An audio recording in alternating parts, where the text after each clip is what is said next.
अस्सलाम वालेकुम, खुश आमदीद, भली करे आया जी आया नू बशत के पखैर रागले। नया दिन के साथ मैं हूँ सैयद फैसल करीम। नया दिन, नई सुबह, नए अज़म के साथ एक बार फिर आपके लिए हाजिर हैं। कई अहम मौज़ूआत हैं, लेकिन मौज़ूआत से पहले आज की अच्छी बात। बुराई को खुद में और अच्छाई को दूसरों में तलाश करें, यही आपकी सबसे बड़ी अच्छाई है। हम आगे पीछे अपने आप में वो बुराई नहीं ढूंढते जो हम दूसरों में ढूंढते हैं। तो आज से ये तहिया कीजिए कि अपना एहतसाब खुद करेंगे, अपने गिरेबान में झांकेंगे और दूसरे जो अच्छी चीज़ हमें अमलन करके बता रहे हैं या फिर कोई बात भी सदक़े के तौर पे कर रहे हैं तो उसको अडॉप्ट करेंगे। खैर, आज के शो में क्या कुछ है। कोई अच्छी चीज़ देखें तो माशाल्लाह कहें, क्योंकि आपकी नज़र किसी को नुकसान पहुंचा सकती है एंड वाइस वर्सा भी। शो में आज हम बात करेंगे कि नज़र बद कौन करता है, किसकी तरफ से होती है, कितना नुकसानदेह होता है और इस सबसे बढ़ के इससे बचा कैसे जाए। खैर, इसके अलावा कौमी क्रिकेट स्क्वाड T20 सैफरी की सीरीज़ के लिए क्राइस्ट चर्च में मौजूद है। टीम सीरीज़ की तैयारियों का आगाज़ करेगी आज से। ट्रायंगुलर सीरीज़ है जी। पहला मैच कल पाकिस्तान और बांग्लादेश के दरमियान खेला जाएगा, वो भी सुबह सुबह। तो जब हम ये शो कर रहे होंगे तो थोड़ी इनिंग्स जो है वो हो गई होगी, बल्कि एक इनिंग्स कंप्लीट हो गई होगी। इसके अलावा बड़े लड़कों की तो हमने बात कर ली, अब जूनियर लीग की बात करते हैं। आगाज़ होगा आज से जूनियर लीग की टीम्स। बहावलपुर है इसमें शामिल, गुजरांवाला, ग्वादर, हैदराबाद, मर्दान और रावलपिंडी। पाकिस्तान जूनियर लीग के लिए डैरन सैमी समेत दीगर गैर मुल्की खिलाड़ी भी लाहौर पहुंच गए हैं और इस हवाले से काफ़ी ज़्यादा एक्साइटमेंट है क्रिकेट हाई अप्स में कि वो आज इन्वेस्ट करेंगे तो कल हमें अच्छे बच्चे जो हैं वो मिलेंगे। इसके अलावा ये भी आपको बताएंगे कि बादशाहों का खेल फ्री स्टाइल पोलो गिलगित में शुरू हो गया है। 10 रोज़ तक जारी रहेगा यह फेस्टिवल और इसमें 10 टीमें शामिल होंगी। इसके अलावा हम सिंध में बारिश और सैलाब को कई हफ्ते गुजर गए, हमने अपने प्लेटफॉर्म से इस पर बहुत बात की है, लेकिन अभी भी सिचुएशन इतनी अच्छी नहीं है। मिटियारी में 18 यूनियन काउंसिल से पानी नहीं निकाला जा सका है। 1 लाख एकड़ से ज़्यादा अराजी पर केले की जो फसल है वो मुकम्मल तबाह हो गई है। टंडो अलायार में मुतासरीन बेआरो मददगार आसमान तले रहने पर मजबूर हैं और दादू में सैलाब के बाद सफ़ेद पोश काश्तकार जो हैं वो सड़कों पर आ गए हैं। ये सारी तो वो मनफी बातें थी, लेकिन कुछ मस्बत भी है। इस सारे मुश्किल घड़ी में जो नौजवान हैं वो उठे हैं और वो उठने के बाद लोगों की कैसे मदद कर रहे हैं ये हम आपको भी नहीं बताएंगे। इसके लिए आपको थोड़ा इंतज़ार करना पड़ेगा, शो में आपको बताएंगे। इसके अलावा ये ना करो, वो ना करो, घर से बाहर ना निकलो, लड़कियों का अक्सर इन बातों का जो है उनको सामना रहता है। शो में आज ऐसी नौजवान लड़की से भी आपकी मुलाकात करवाएंगे जिसने इन सब बातों की परवाह नहीं की और बुलंदियों को छूती रही। इसके अलावा आज कुछ हेल्थ सेगमेंट भी हमारे पास। बाल जो है वो हमारी ज़ाहरी शख्सियत और शनाख्त का एक अहम नहीं बहुत अहम हिस्सा है, इसलिए शो में आज जो बालों के मसाइल हैं उन पे बात करेंगे और जो बदलता मौसम है उस बदलते मौसम, उस कम होती नमी, बढ़ती सर्दी में आपके बालों पे क्या असरअंदाज वो हो सकती है, इसके बारे में हम आपको बताएंगे। दीगर मौज़ूआत भी शामिल करेंगे, लेकिन सबसे पहले जो सबसे अहम मामला है हमारी सेहत से रिलेटेड। मुल्क भर में डेंगू मच्छर जो है वो आउट ऑफ कंट्रोल होने लगा नहीं है, हो चुका है। डेंगू की सूरत हाल दिन ब दिन ख़राब होती जा नहीं रही है, हो चुकी है। पंजाब, खैबर पख्तूनख्वा या फिर सिंध, रोज़ाना सैकड़ों डेंगू के केसेस रिपोर्ट हो रहे हैं। अस्पतालों में दबाव बढ़ रहा है। अब इस हवाले से हिकमत अमली अपनाई क्या जा रही है, हिकमत अमली अपनाई क्या जानी चाहिए, कितना प्रेशर पड़ रहा है। हमारे साथ मौजूद हैं इंचार्ज इमरजेंसी जिना अस्पताल कराची डॉक्टर सिकंदर हयात साहब। डॉक्टर साहब, थैंक यू सो मच, अस्सलाम वालेकुम, बहुत शुक्रिया आपके बड़े अहम वक्त का।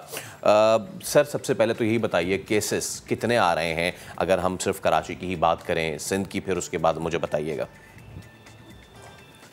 देखिए, इसमें ये है कि हमारे पास जो हमारे जिना हॉस्पिटल में तकरीबन 100 से ज़ायद मरीज़ डेली डेंगू के रिपोर्ट हो और इसमें हम जो है वो मुसलसल बतदरीज इजाफ़ा देखने में आया है और उसके लिए हम यहाँ पर जिना हॉस्पिटल की इमरजेंसी में उनको इब्तदाई तिब्बी इमदाद वगैरह देते हैं। हमने एक डेडिकेटेड इस्टेब्लिश किया है वार्ड जो कि 28 बेडेड वार्ड है और उस वार्ड में हम जो इससे ज़रा ज़्यादा जिनकी तबीयत ख़राब होती है, प्लेटलेट्स की तादाद ज़रा ज़्यादा कम होती है, उनको एडमिट करते हैं। और उससे भी ज़्यादा अगर कोई डेंगू शॉक सिंड्रोम के साथ आए हमारे पास, तो फिर हमारे पास आईसीयू की सहूलत भी है, उसमें भी हम उनको अपने मरीज़ों को शिफ्ट करते हैं। ठीक है, ठीक है। अच्छा डॉक्टर साहब, फिर डेली कितने केसेस रिपोर्ट हो रहे हैं? और ऑल्दो के जो मानसून सीज़न है दैट्स गॉन, बट उसके बावजूद भी क्या केसेस में इजाफा होता जा रहा है रोज़ाना? जी बिल्कुल, इसमें केसेस में इजाफ़ा हो रहा है, और इसमें हमने अपवर्ड ट्रेंड ही देखा है अभी तक, क्योंकि इसकी वजूहात बहुत सारी हो सकती हैं कि जो बरवक्त इक़दामात थे मेरा ख़्याल है डेंगू को काबू करने के, और वो जो बारिश के सीज़न के बाद जो पानी जो खड़ा हो जाता है उसके लिए निकालने के लिए, और प्रॉपर स्प्रे वगैरह, वो शायद उस हिसाब से नहीं हो सका।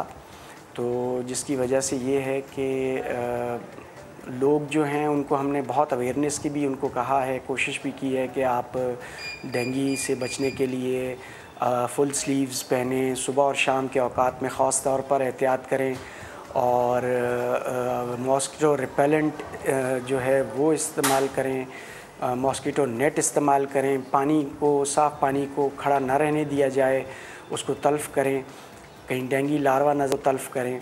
तो ये सारे इक़दामात करने की बहुत सख्त ज़रूरत है, लेकिन फ़िलहाल तो अभी तो इसमें कोई डाउनवर्ड ट्रेंड नज़र नहीं आ रहा। अच्छा डॉक्टर साहब, मुझे ये बताइएगा कि करंट जो हमने सिचुएशन देखी इस साल, उसमें कितना इम्पैक्ट ये फ्लड्स का पड़ा है? क्योंकि ऑलरेडी जो हमारे भाई बहन थे वो इन इलाकों से आए, फिर वो यहाँ आके रहे, और पानी जो है वो कराची के अतराफ़ खड़ा रहा, ठीक है? तो उससे कितना इम्पैक्ट आया ये बताइए। उससे भी आप ये कह सकते हैं कि 30 to 40% तो उसका इम्पैक्ट भी पड़ा इस बात पे कि जो हमारे पास मरीज़ आ रहे हैं उनमें जो फ्लड इफ़ेक्टी एरिया से जो हमारे लोग यहाँ पर आए हैं, और उनमें भी ये वो भी यहाँ पर रिपोर्ट हो रहे हैं। लेकिन उसके साथ साथ कराची के तकरीबन तमाम इलाकों से भी हमारे पास जो हैं वो ER में रिपोर्ट हो रहे हैं डेंगू के। और इस दफ़ा तो इसमें कुछ इस तरह से भी हुआ है कि घर पे ही लोग रह के डेंगू के नाम से कोई इतना खौफज़दा हो गए कि कुछ तो बिल्कुल यंग डेथ्स हुई हैं जो अनअवॉइडेबल, वो जो अवॉइडेबल थी और जिनको प्रिवेंट किया जा सकता था। ख़ासी बड़ी तादाद में वो लोग भी लाए गए, और वो हमारे पास जब आए तो उस वक्त गैस्पिंग कंडीशन में थे। हमने बड़ी कोशिश की उनको बचाने की, रिवाइव करने की, लेकिन अनफॉर्चुनेटली नहीं हो सका। अंडरस्टैंडेबल।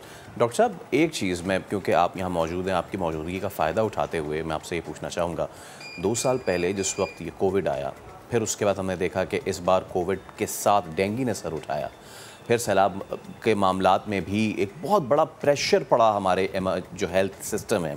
2 साल पहले तो हमें जाहिर सी बात ये बताया गया था कि हमारा हेल्थ सिस्टम इतना वीक है, इतना इनफीबल्ड है कि वो नहीं सह पा रहा है इस बड़े से बोझ को। Are we ready now? क्या अब 2 साल के बाद खुदा ना खास्ता अगर ये डेंगू ज़्यादा एक्सटेंड करता है, या फिर अगले साल फिर सर उठाता है शदीद, या फिर दोबारा खुदा ना खास्ता कोविड की कोई नई वेरिएंट आती है, क्या हमारा सिस्टम 2 साल पहले से अब के मुकाबले में बेहतर हुआ है?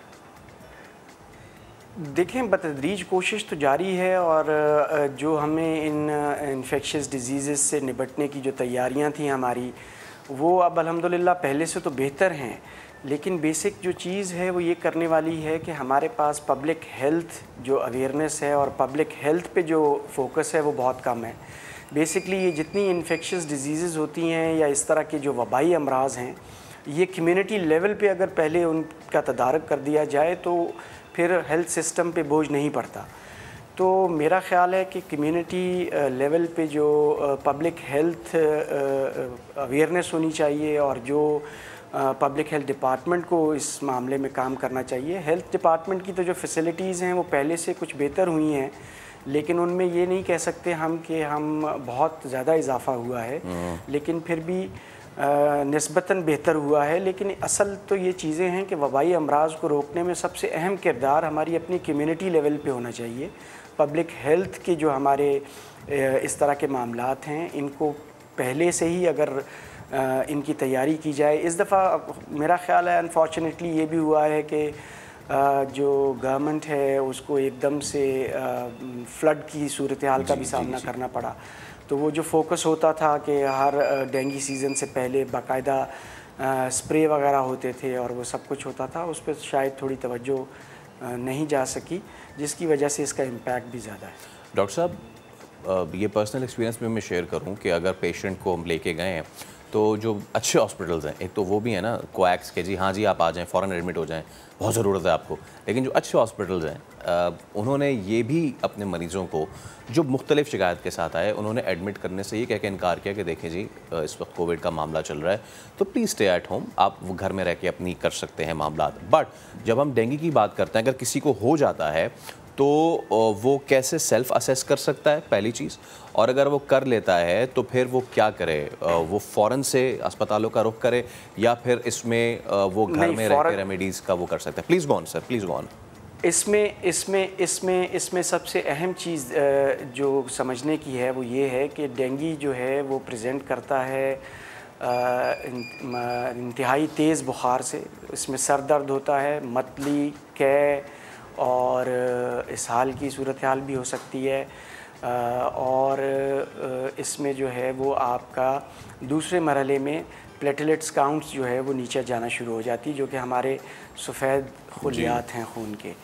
अब इसमें समझने वाली बात यह है कि हाई ग्रेड फीवर और बॉडी एक्स और इसके साथ आप सिंपल इसका क्योंकि ये वायरल है, इसको हम कोई एंटीबायोटिक्स या कोई इस तरह की दवाई इस्तेमाल नहीं करेंगे कि जो आगे चलकर खून को और पतला करे और उसमें मुख्तलिफ़ अज़ा से खून बहना शुरू हो जाए।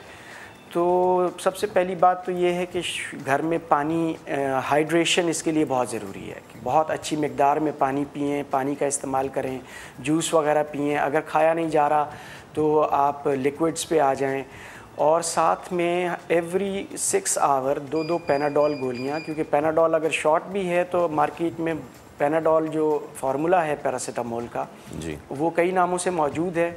आपको जो भी मिलता है आप बुखार को कम करने के लिए वो, और अपने आप को हाइड्रेट रखें।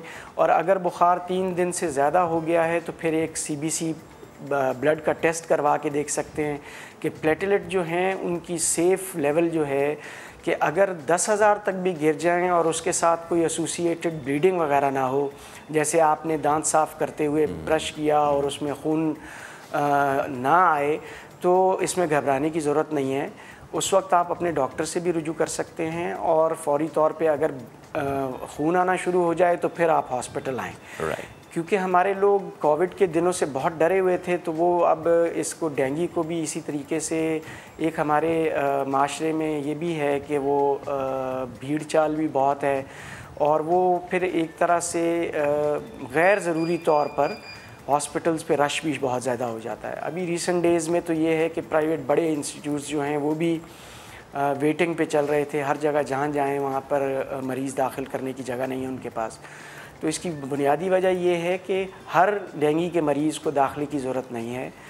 डेंगू घर पे मैनेज हो सकता है प्रॉपरली भी, लेकिन उसके साथ ये है कि पेशेंट के साथ जो मामलात या मसले मसाइल होते हैं, सिम्टम्स होते हैं, उनको ट्रीट किया जाए। ठीक है, बहुत शुक्रिया, ट्रीट किया जाए। बहुत शुक्रिया डॉक्टर सिकंदर है, आप मौजूद थे और बहुत ही मुफीद बातें। हम सबको ये तो पता है कि आपको कवर्ड क्लोथ्स पहनने हैं, फुल स्लीव्स पहनने हैं, और आपको मच्छरदानी का इस्तेमाल करना है, पानी खड़े रहने नहीं देना, लेकिन बहुत ज़्यादा ज़रूरी था आज ये जानना कि अगर आपको हो जाता है तो आप सेल्फ असेस कैसे करें, रादर देन आप जो है या तो फ़ौरन अस्पतालों का रुख करें या फिर आप जो है किसी भी क्वैक के मशवरे से जो है कुछ भी उल्टी सीधी चीज़ लेनी शुरू कर दे। तो सेल्फ अवेयरनेस, सेल्फ असेसमेंट बहुत ज़रूरी है, और इसके लिए आपने हमारा शो देखते रहना है। आगे बढ़ते हैं। पंजाब में ख़वातीन के ख़िलाफ़ जराइम की बढ़ती शरह ने हुकूमती कारकर्दगी पर सवालिया निशान लगा दिया है। सूबे में गुज़िश्ता 3 साल के दौरान जिनसी ज़्यादती के वाक़यात में होशरुबा इजाफा देखने में आया है।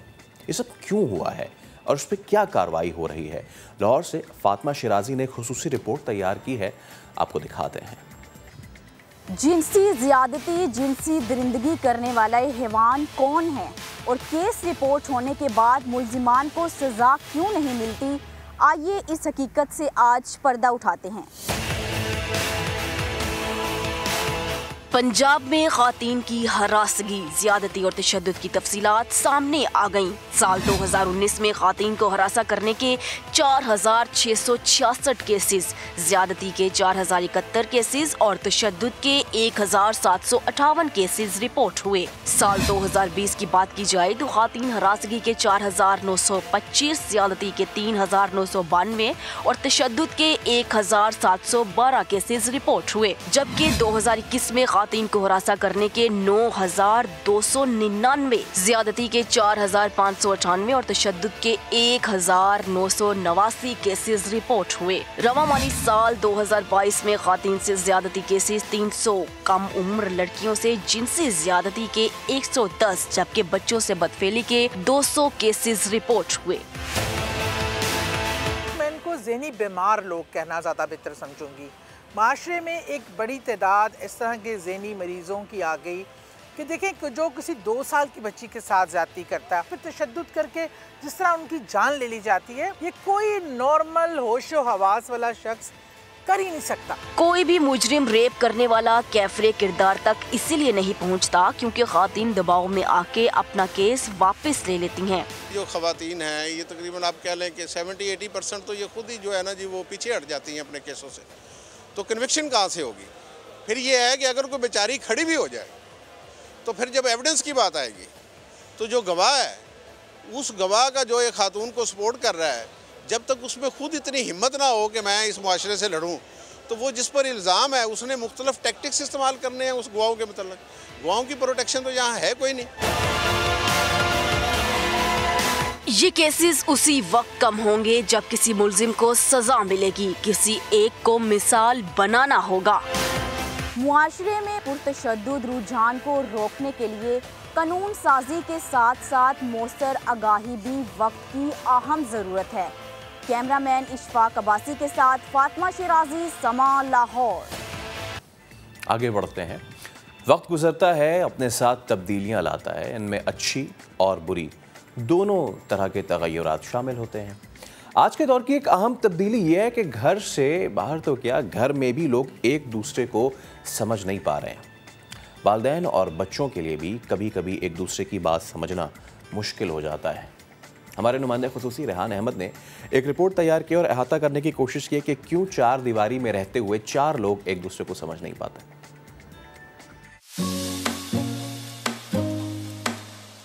पेरेंट्स के बीच का रिलेशन है वो इतना हेल्दी नहीं रहा, आर्गुमेंटेटिव हो गया है, झगड़े ज़्यादा होते हैं, डिफरेंसेस ज़्यादा हैं, वो फ्रस्ट्रेशन बच्चों के सामने भी निकाल रहे होते हैं, बच्चों के पीछे भी निकाल रहे होते हैं, तो घर का पीसफुल माहौल नहीं रहा। इनटॉलरेंस की वजह से जो है वो बच्चे वो ज़ाहिर ऑब्ज़र्व करते हैं अपने पेरेंट्स को, और उसकी भी एक वजह ये भी है कि लाइफस्टाइल हमारा हेल्दी लाइफस्टाइल नहीं रहा। हम एक स्टेटस को की दौड़ में लग गए हैं बेसिकली।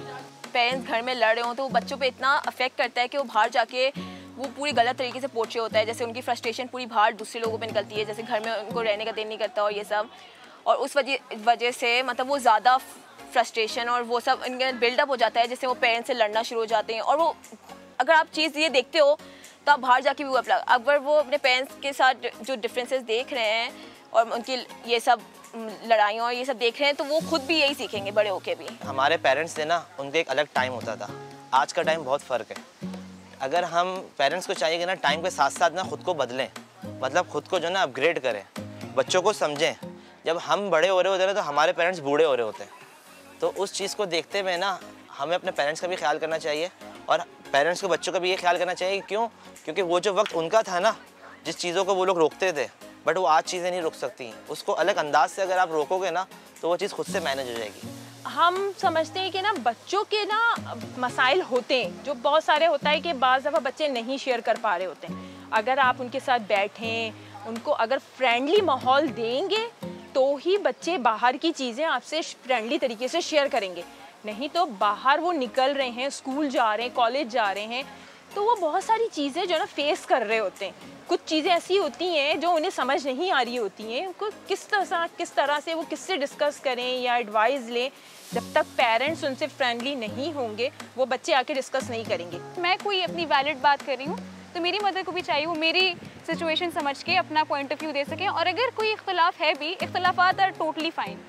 मेरे ख्याल से ऐसा होना चाहिए कि वो रिस्पेक्टफुली एक बाउंड्री, हेल्दी बाउंड्री क्रिएट करके वो मुझे वो चीज़ समझा सकें कि that is where the problem lies and I think that is problematic because of that specific reason. उसके अलावा अगर कोई डिमांड है तो I am okay with fulfilling that. मैं बच्चों से ज़्यादा खुसूसन पेरेंट्स को कसूरवार समझती हूँ। एंगर इशूज इस वजह से आते हैं क्योंकि जनरेशन गैप बहुत होता है और पीयर प्रेशर बहुत होता है जो पेरेंट्स को समझ नहीं आता आजकल में, कि वो बच्चों को ये लगता है कि मेरे पेरेंट्स रोक रहे हैं, दूसरे के पेरेंट्स नहीं रोक रहे, तो उनके अंदर वो फ्रस्ट्रेशन भर जाती है कि मेरे पेरेंट्स ऐसे हैं, मेरे पेरेंट्स ऐसे हैं। जबकि पेरेंट्स गलत नहीं होते, वो सेफ्टी के हिसाब से सोच रहे होते हैं। पर कभी कभी पेरेंट्स को समझना चाहिए कि मतलब वो बहुत ज़्यादा मतलब जनरेशन गैप की वजह से भी, जैसे पहले उनके पेरेंट्स ने अगर ऐसा किया हो तो हम भी अपने बच्चों के साथ ऐसा करें, ऐसा नहीं होना चाहिए। तो मेरे ख्याल से ये जो एज गैप आ जाता है ना, वो अभी हमारे इस वाले गैप में है। मेरे ख्याल से जो अगली जनरेशन होगी उसकी पेरेंट्स की, उनको ये चीज़ फील हो चुकी होगी एंड आई थिंक उसके अंदर ये अवेयरनेस होगी कि ये प्रॉब्लम थोड़ा टैकल हो जाएगा।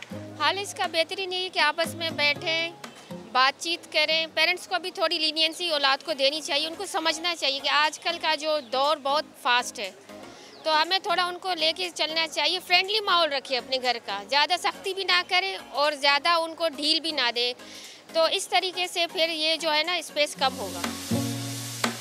वक्त गुजरता है तो जीने के अंदाज बदल जाते हैं। जवान होने वाली हर नस्ल अपनी पसंद और नापसंद साथ लेकर परवान चढ़ती है। बेहतर है कि बच्चे और उनके वालिदैन एक दूसरे को समझकर आगे बढ़ें, एक दूसरे को बर्दाश्त करें। कैमरामैन फैसल आगाई के साथ रेहान अहमद, समा, कराची।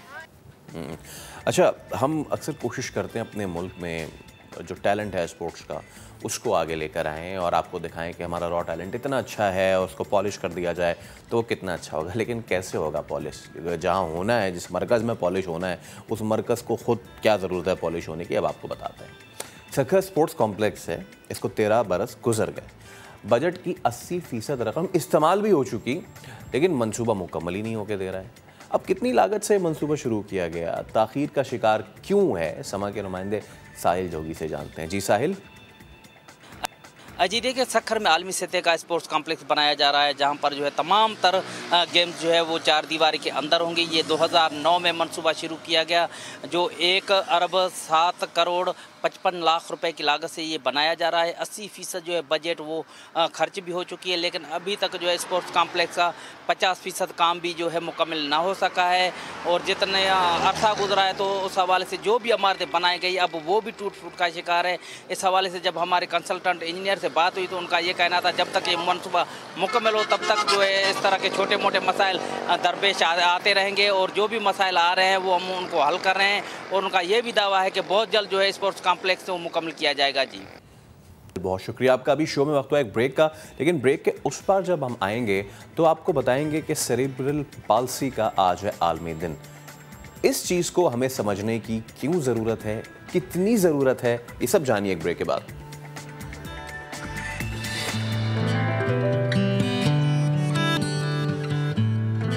जी तो ब्रेक पे जाने से पहले हमने आपको बताया था कि आज है 6 अक्टूबर और सेरेब्रल पाल्सी का आज आलमी दिन है। ये फालिज की एक ऐसी किस्म है कि जिसको दिमागी फालिज से फ़र्क समझना चाहिए, उसको आसाबी फालिज भी कहा जा सकता है। और ये अब हमारे और ख़ास तौर पे जब ये बच्चों में होती है तो उस वक्त जो है हमारी जो है सिचुएशन काफ़ी ख़राब हो जाती है। ख़ास तौर पे वो पेरेंट्स जिनके बच्चे इस बीमारी से गुज़रते हैं उनके लिए ये एक इम्तिहान होता है, क्योंकि अपनी औलाद को इस तरह देखना, फिर जब वो बड़े होते हैं उनको किस तरह केयर करना। अब बाहरी दुनिया में तो उसकी केयर अलग तरीके से होती है, लेकिन हमारे यहाँ इसके क्या मामलात होते हैं, इस सब पे हम बात करेंगे। हमारे साथ न्यूरोलॉजिस्ट डॉक्टर प्रेमचंद मौजूद है। डॉक्टर साहब, welcome to the show. Thank you so much कि आप तशरीफ़ लाए। और कभी कभी हम बहुत इंडिफरेंट हो जाते हैं बीमारियों के हवाले से बात करने में, लेकिन हमें इस चीज़ का भी ख्याल रखना चाहिए कि लेट्स नॉट कॉल इट बीमारी, let's call it a situation, right. मुझे बताइए आज के आलमी दिन पे लोगों के देखने के लिए सेरेब्रल पाल्सी क्या चीज़ होती है और ये पैरालिसिस फालिज से क्या मुख्तलिफ होता है इसमें? देखिए, अभी के पहली बात ये कि सेरिब्रल पॉलिसी 2 अल्फाज का मजमूआ है, सेरिब्रल, दूसरी पॉलिसी, ठीक है। सेरिब्रल का मतलब ये कि ब्रेन और या दिमाग आम अल्फाज में, और दूसरी की पॉलिसी का मतलब वीकनेस या कमज़ोरी आम, ठीक है। जैसे आपने कहा कि ये कि असाबी फालिज से वर्सेस जो है कि दिमागी फालिज से, अभी जो सिचुएशन जो होती है वो आपको ये कि जैसे कि आम जिस बंदे को ये कि जैसे एडल्ट को फालिज होता है तो हम कहते हैं कि भाई वेसल ब्लॉक हो गई, ये हो गई, बाकी चीज़ें हो गई, ब्लड प्रेशर था, एक्सेट्रा। बच्चों में जो कि जो ये वाला, इसको भी एक तरह से ये कि दिमागी फालिज ही कहा जाता है, मगर ये कि जो मेन जैसे कि बड़ों में होता है उससे डिफरेंट होता है, ठीक है जी। अभी ये जानना ज़रूरी है कि होता क्यों है, रीज़न क्या है, ठीक है जी।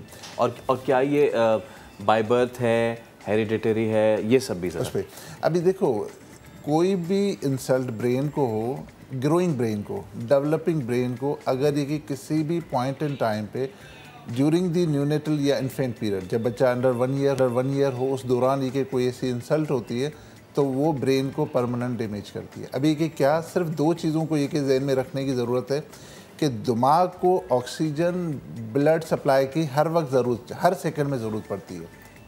अगर किसी भी पॉइंट पे वो अगर रुक जाए तो वो ब्रेन का हिस्सा जो कि वो परमानेंटली डैमेज हो जाता है, ठीक है जी। अच्छा, अब ये कि आपने कहा कि कौन से इसके रीज़न्स कौन से होते हैं जिसको हम ये कि कॉजेज़ कहते हैं। अगर मैं स्टार्ट करूं कि फ्राम द वेरी बिगनिंग, पहले तो ये कि मदर से स्टार्ट करें। अगर ये कि मदर को कोई प्रेगनेंसी के दौरान कुछ ये कि इन्फेक्शंस होते हैं, अगर ये कि वो हैं, वो भी बच्चे की सेहत को हिट करते हैं। अगर ये कि बच्चा जब माँ के पेट में हो तभी ये कि अगर ये कि कोई ब्लड की सप्लाई वहीं पे रुक जाए तभी से ये प्रॉब्लम शुरू हो जाए। अगर बच्चे की ये कि ग्रोथ माँ के पेट में ये कि वो भी रुक जाए, वो भी एक कंट्रीब्यूटिंग फैक्टर होता है। उसके अलावा जो कि अगर ये कि दूसरा स्टेप आ जाता है, बच्चा भी डिलीवर हो रहा है, अगर ये कि during the time of the delivery या तो ये कि प्रोलॉन्ग लेबर हो जाए या बच्चा जो कि कोई फंस जाए, डिफ़िकल्ट लेबर जिसको कहें या प्रोलॉन्ग लेबर कहें। अगर बच्चा जो कि जब बर्थ कैनाल में अगर ये कि फंस गया, उस दौरान ये कि अगर ऑक्सीजन ब्रेन को नहीं पहुंची तो वो भी मसला करना शुरू कर। अभी ये कि बच्चा जब बॉर्न हो जाता है, अगर लिम्ब बॉर्न होता है उस पर कि कोई उस दौरान ये कि सांस नहीं होती या बिल्कुल ऑक्सीजनेशन नहीं होती, आप ये कि उस दौरान उनको रिससिटेट करते हो तो वहीं से ये कि विशेष साइकिल स्टार्ट हो जाती है। दूसरे जो फैक्टर्स होते हैं जैसे कि प्री टर्म, वक्त से पहले पैदा होना बच्चे का, ठीक है जी, ब्रेन अगर पूरा डेवलप ही नहीं हुआ है, अगर ये कि आम जो कि पूरी तरह से जो कि वो एक तरह से कि वो पका ही नहीं है तो उसको ये कि अगर मार्केट में तो डेफिनेटली ये कि वो इश्यूज होंगे, ठीक है। आज़ा आपके डेवलप ही नहीं हुआ, अब आज़ा वो डेवलप ही नहीं हुए होंगे तो वो तो एक दूसरा आ जाता है लो बर्थ वेट। नॉर्मल जो बर्थ वेट होता है न्यू बॉर्न का 2.5 kg होता है, अगर ये कि कम होता है तो वो भी एक रिस्क फैक्टर होता है। बच्चा जब डिलीवर हो जाता है, अगर ये कि ब्रेन का कोई इन्फेक्शन हो जाए जिसको हम सेप्सिस कहते हैं या मेनिंजाइटिस या गर्दन तोड़ बुखार, अगर वो हो जाए, वो भी एक ब्रेन को अगर आपने उसको अर्ली जो कि उसको आइडेंटिफाई नहीं किया तो वो भी डैमेज कर देता है। तो डॉक्टर प्रेम, इसका मतलब मैं ये समझ पाया हूँ कि ये सारी जो कॉजेज़ आप बता रहे हैं ये वो सारी कॉजेज़ हैं जो मैनेजेबल हैं। कुछ चीज़ें जो कि मैनेजेबल हैं, कुछ जो चीज़ें हैं जैसे कि डिलीवरी के दौरान अगर ये कि बच्चे की ग्रोथ रुक गई, अगर आपने उसकी अर्ली इंटरवेंशन नहीं की तो फिर प्रॉब्लम होगा। अगर ये कि आप उसको ये टाइमली मैनेज करें, आप ये कि उसको अगर ये कि ये अगर आप कहें कि नहीं आपने टाइमली अगर उसको ये आइडेंटिफाई कर लिया प्रॉब्लम को तो मैनेजेबल है। ओके, अच्छा डॉक्टर साहब, फिर अब होता क्या है कि अब ये सारी चीज़ें हो गई, अब इस कंडीशन में किस चीज़ से जो है एक ह्यूमन सफ़र करता है, उसको क्या मसले होते हैं? देखिए, बैलेंस करने में मसला होता है, ये ज़रा बताइए। देखिए, जो मोस्ट कॉमन जो कि बच्चों में एक डिसेबिलिटी या माजूरी है वो सेरेब्रल पॉलिसी है, ठीक है जी। अभी माजूरी किसकी, एक होती फिज़िकल माजूरी आपकी जिस्मानी, दूसरी होती है जो कि आपके दिमागी जिसमें ये कि आपको एक समझ, अकल, बोलना, खाना, चलना, घूमना। मेन जो प्रॉब्लम स्टार्ट होता ही तब है जब ये कि बच्चा चलना, जैसे फॉर एग्जांपल 3 मंथ्स का बच्चा है, पेरेंट्स ये लेके आते हैं, डॉक्टर साहब नॉर्मल बच्चा तो 6 हफ्ते का होता है, माँ को पहचानता है, मुझे तो ना तो पहचानता है ना तो ये कि वो रिकग्नाइज़ कर रहा है। अभी तो 3 महीने का 4 महीने का हो गया है, गर्दन भी नहीं संभाल रहा है, तो वहीं से ये कि वो सिम्टम्स स्टार्ट हो जाते हैं। अब ये कि जाहिर बात है 3 महीने 4 महीने के बच्चे को आप ये कि सेरेब्रल पॉल्सी नहीं कह सकते, बिकॉज ब्रेन ग्रो कर रहा होता है। ब्रेन जो कि प्लास्टी ऑफ द ब्रेन होती है, ठीक है जी। नॉर्मली क्या होता है कि बच्चे का शुरू में जो कि अंडर 1 ईयर 12 सेंटीमीटर ब्रेन बढ़ता है। अगर मैं कहूँ कि बर्थ से लेके 3 साल तक ये कि तकरीबन 15 सेंटीमीटर बढ़ता है। 3 साल से ऑनवर्ड आपका और मेरा सिर्फ 6 सेंटीमीटर बड़ा होगा, ठीक है।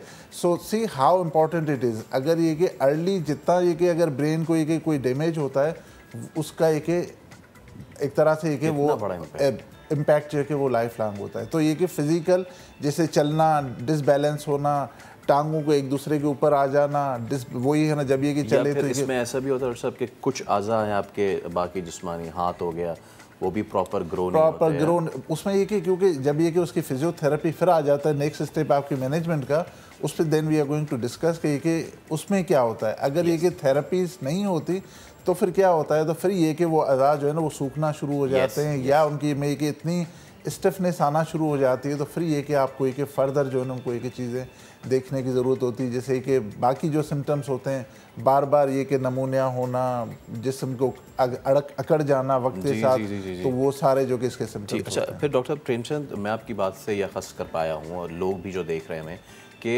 ये मौरूसी इतना नहीं है जितना कि ये कुछ कंडीशंस के साथ होता है, exactly. और वो अब देखने वालों के लिए ये भी अवेयरनेस है, चाहे वो खातिन हो। अच्छा, कुछ तो जैसे आपने बताया कि अगर लेबर जो है वो इंटेंसिफाई हो जाए तो उसमें ये चीज़ें हैं, और उसमें तो हम अल्लाह से ही दुआ कर सकते हैं कि खुदा ताला कभी ये सिचुएशन ना आए। लेकिन उससे पहले जितनी भी सिचुएशन है, मैं चाहूँगा कि वो माएँ जो हैं, जो हमें देख रही हैं और जो एक्सपेक्ट कर रही हैं, उनको आप ये ज़रूर आगाही दें। अब कुछ हमारी आजकल की है ना लड़कियाँ, वो कहती हैं कि मैं ये नहीं खाती, मैं ये नहीं पीती, ये नहीं होता।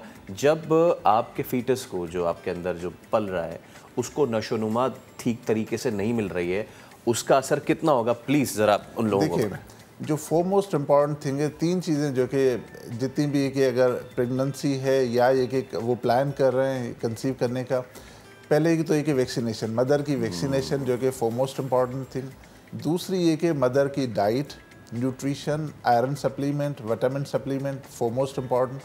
दूसरा है कि स्ट्रेस लेवल, ठीक है जी। हम ये कि जब प्रेगनेंसी के दौरान अपना जो कि वो ख्याल नहीं रखते, सारा दिन जो कि वो काम में इन चीज़ों में वो लगे हुए होते हैं। दूसरा है कि रेगुलर जो है कि आपके कि जो आपकी एंटीनेटल जो कि चेकअप्स होते हैं, आप अपनी जो भी गायनेकोलॉजिस्ट है, जो भी जनानी बीमारी के आपके एक फिजिशियन है, उनसे आप एक रेगुलर फॉलो करें। और बच्चे की ग्रोथ को देखने के लिए पीरियडिकली जो कि आपको अल्ट्रासाउंड वो करके देखने हैं कि बच्चे की ग्रोथ कहीं रुक तो नहीं गई है।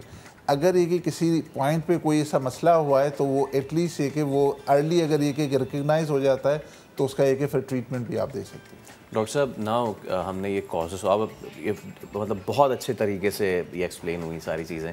अब मैं ज़रा ये जानना चाह रहा हूँ कि हमारे मुल्क में, हमारे सूबे, हमारे शहर में ये सेरेब्रल पाल्सी के जो मराकज़ हैं वो कितने हैं, क्या वो पूरे हैं? क्योंकि आपको पता है हमारा सेहत का निज़ाम कभी भी पूरा तो होता नहीं, सॉरी टू से, जो है, लेकिन वो उसके बावजूद भी हमारे यहाँ इसको कैसे केटर किया जाता है, कौन से मराकज़ हैं और कितने हैं और वो कैसे फंक्शन कर रहे हैं? देखो, अगर ये कि आप ये कहें कि सिर्फ सेरेब्रल पॉल्सी का ये कि कोई सेंटर जो कि वो डेडिकेटेड एक सिर्फ ये कि जो जैसे सिविल वालों का एक IPMR है, डावा वालों का, उन लोगों ने ये कि बनाया, मगर ये कि वो सिर्फ सेरेब्रल पॉल्सी के लिए नहीं है, पूरी डिसेबिलिटी, जिसमें ये कि अगर स्पीच डिले है, आपके कि बाकी फाइन मोटर डिले हैं, बाकी जो कि जो डेवलपमेंटल जो रिलेटेड वाली चीज़ें हैं, वो एक सेंटर उनका है।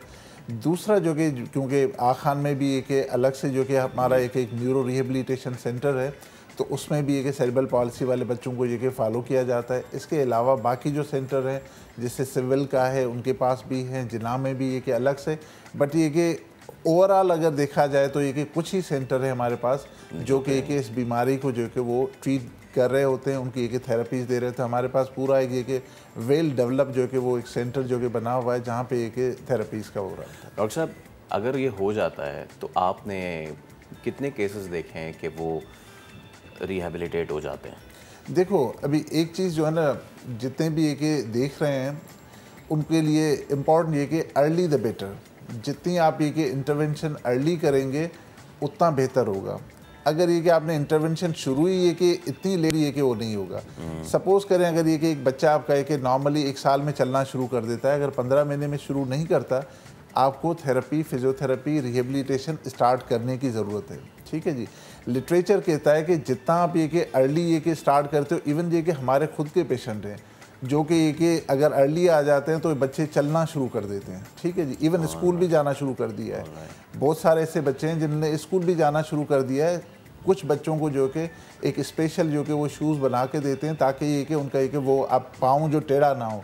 होता ये कि पाँव एक दूसरे के ऊपर आ जाता है तो क्रॉस हो जाता है, तो फिर ये कि चलने में दुश्वारी होती है। स्कूल नॉर्मल स्कूल में भी बहुत सारे ऐसे बच्चे हैं जो स्कूल जाना शुरू कर दिया है, नॉर्मल स्कूल में, स्पेशल की बात नहीं कर रहा हूँ। तो वो सिर्फ ये कि अर्ली इंटरवेंशन से, तो जितनी आप अर्ली होगा। दूसरा डिपेंड करता है कि ब्रेन का डैमेज कितना हुआ है, ब्रेन का डैमेज कितना हुआ है। अगर ये कि इतना सीवियरली ब्रेन डैमेज हो चुका है तो उसमें फिर ये कि ये नहीं होता कि आप उसको ये कि आप बिल्कुल बीमारी को ख़त्म, you can't do it, but ये कि you can make them functional. आप उनको ये कि फंक्शनल कर सकते हैं किस हद तक कि वो अपनी डेली एक्टिविटी लिविंग को ये कि वो ठीक करने की कोशिश हो।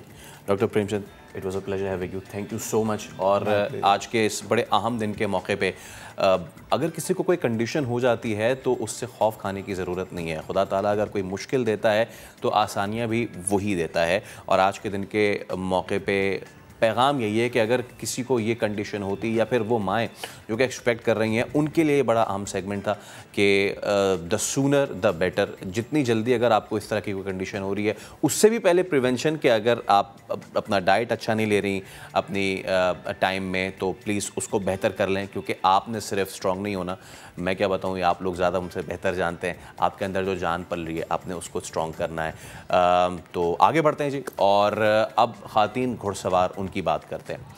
शानदार परफॉर्मेंस दिखाई है, सब्ज़राली परचम उर्दन में सरबुलंद किया है। पाकिस्तान ने ख़ातीन की इंटरनेशनल टेंट पैगिंग चैम्पियनशिप में पहला कांसी का तमगा अपने नाम किया। कप्तान आयशा अहमद, कोच हारून बंदयाल जो हैं वो हमारे साथ जो हैं वो होंगे, और हम उनसे बात भी कराएंगे आपकी, और दिखाएंगे भी कि जब टेंट पैगिंग की हम बात करते हैं तो हमारे जहन में जो है वो हमेशा मर्द हजरात आते हैं, लेकिन ख़ातीन ने जो है इस बार कमाल कर दिया जी, they have ridden the horse. तो आयशा अहमद और हारून बंदयाल हमारे साथ मौजूद है जी। दोनों को अस्सलाम वालेकुम सबसे पहले तो, और बैरून मुल्क जो है वो सब्ज़ हिलाली परचम लहराया है, कैसा फील कर रही हैं? सबसे पहले तो आप बताएं शायद। जी अस्सलाम वालेकुम, thank you so much for having us. जी अल्हम्दुलिल्लाह, इट्स बीन ग्रेट। बहुत ज़्यादा ओवरवेलमिंग था and we were very lucky and fortunate enough, and अल्हम्दुलिल्लाह बहुत अच्छी सपोर्ट मिली है। अच्छा, और हारून साहब आपको भी बहुत बहुत मुबारक हो। सिर्फ यहाँ पाकिस्तान में नहीं बल्कि फ़ॉरेन ज़मीन पे अगर आप कोई झंडा लहराते हैं अपना, तो कैसा एहसास होता है, ज़रा ये बताइए। जी अस्सलाम वालेकुम, थैंक यू वेरी मच समा, जिन्होंने ये प्रोग्राम कर रहे हैं जिसमें हमारी पाकिस्तान टीम की कैप्टन आयशा अहमद भी मौजूद हैं। तो बड़ा ज़बरदस्त किस्म का वहाँ पे आपकी फीलिंग्स होती हैं जब अपने मुल्क के लिए आप वहाँ पे मुल्क की नुमाइंदगी कर रहे हो, और फिर अल्लाह करीम आपको वहाँ पे इज़्ज़त अता करता है। और जब वो पाकिस्तान का फ्लैग हाई होता है तो उसका तो बयान ही नहीं किया जा सकता ऑनेस्टली स्पीकिंग कि वहाँ पे क्या फिर फीलिंग्स। बिल्कुल। अच्छा आयशा, सिर्फ हमारा यही था कि हमारे मुंह से एक ही नारा निकल रहा था, पाकिस्तान जिंदाबाद। बिल्कुल।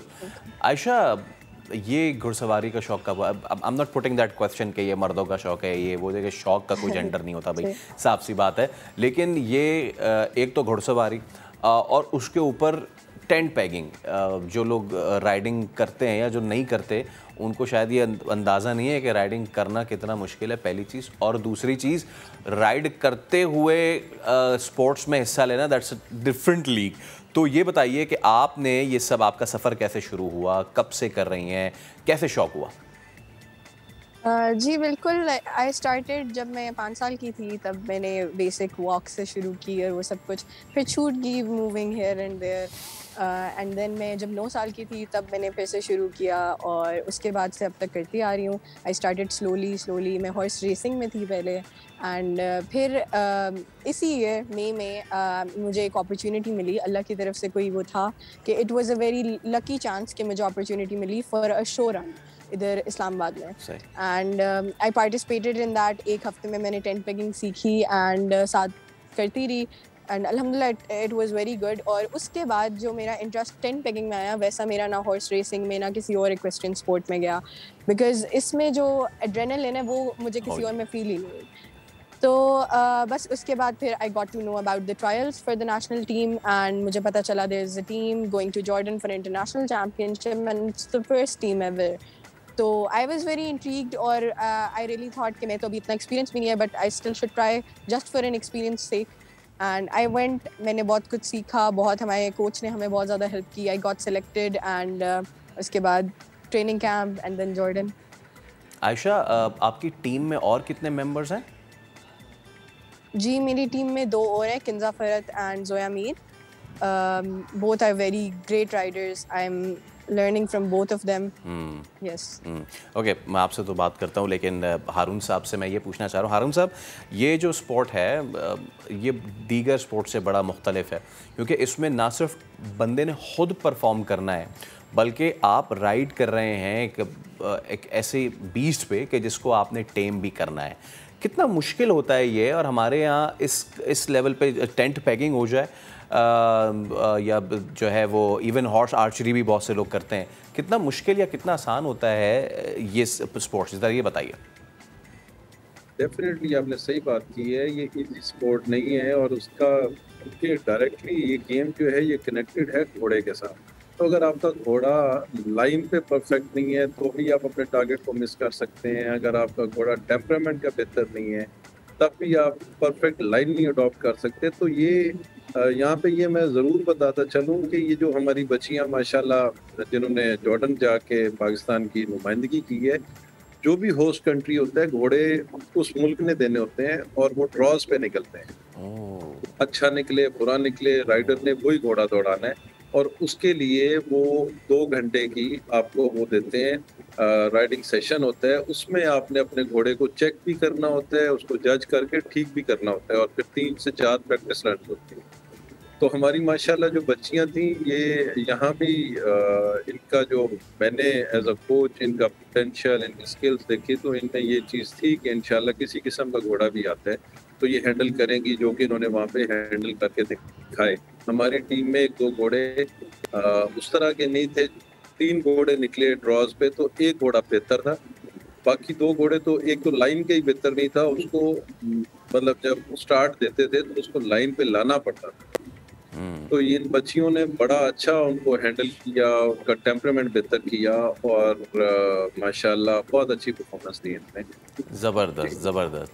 तो हारून साहब और आयशा, एक तो आपको एक बार फिर बहुत बहुत मुबारक हो हमारी पूरी टीम की तरफ से, और आपके नेक्स्ट एंडेवर के लिए बेस्ट ऑफ लक हम आपको विश करते हैं। Thank you so much. Keep on riding और keep on hosting our flag, इसी तरीके से जो हमारा परचम सरबुलंद रखें।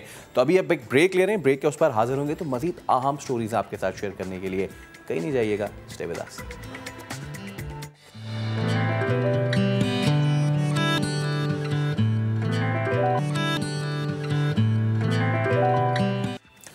Welcome back. ब्रेक पे जाने से कबल हमने आपसे कहा था कि हम आपकी मुलाकात कराएंगे एक ख़ास मेहमान से। तो वो हैं एक नौजवान मुसन्निफ़ा और शायरा। इन्होंने अपने करियर का आगाज़ जो है वो किया और ऐसा धमाकेदार किया कि क्या ही कमाल किया। इन्होंने बाज़ाब्ता कई किताबें यह लिख चुकी हैं। आयशा रफ़ीक के वालिद ने इनकी बहुत हिमायत की और आयशा रफ़ीक वो पाकिस्तान की पहली लड़की हैं जिन्होंने नस्ली और ज़ात पात के निज़ाम की बुराई के ख़िलाफ़ आवाज़ उठाई है। माशरे के कई सलगते हुए मसाइल पर किताबें लिख चुकी हैं और इस पे इन्हें कई अवार्ड्स भी मिल चुके हैं। एबटाबाद से ताल्लुक़ रखने वाली आयशा रफ़ीक हमारे साथ मौजूद हैं। अस्सलाम वालेकुम आयशा, उम्मीद है आप खैरियत से होंगी, ठीक ठाक होंगी, और इतनी माशाल्लाह आप किताबें लिख चुकी हैं, तो कैसा महसूस करती हैं जब आपको इन किताबों पे सर्टिफिकेशंस मिलती हैं, आपकी जो है वो बड़ी तारीफ़ होती है? वालेकुम अस्सलाम। सबसे पहले तो बहुत शुक्रिया, मैं समा टीवी का और इस मॉर्निंग शो की टीम का शुक्रिया अदा करना चाहती हूँ फैसल, कि आप लोगों ने मुझे मदऊ किया। बहुत अच्छा लगता है जब आपके काम को लेकर आपको सराहा जाए। तो मैं खुशकिस्मत हूँ कि मुझे आज इस प्लेटफॉर्म पर बात करने का मौका मिला। Thank you. Pleasure all hours. अच्छा, ये बताइए कि हर इंसान जो काम करता है ना उसके पीछे कुछ ना कुछ मुहर्रिकात होते हैं जो इसको मोटिवेट करते हैं। तो वो क्या ऐसा हुआ आपके साथ कि आपने कहा कि चलें जी अब मैंने लिखनी है किताबें, और वो भी कोई ऐसी आम नहीं टॉपिक्स पे, टॉपिक वैसे कोई भी आम नहीं होता, लेकिन आपने ऐसे ख़ास टॉपिक्स पे लिखी जो हमारे यहाँ टबू समझे जाते हैं?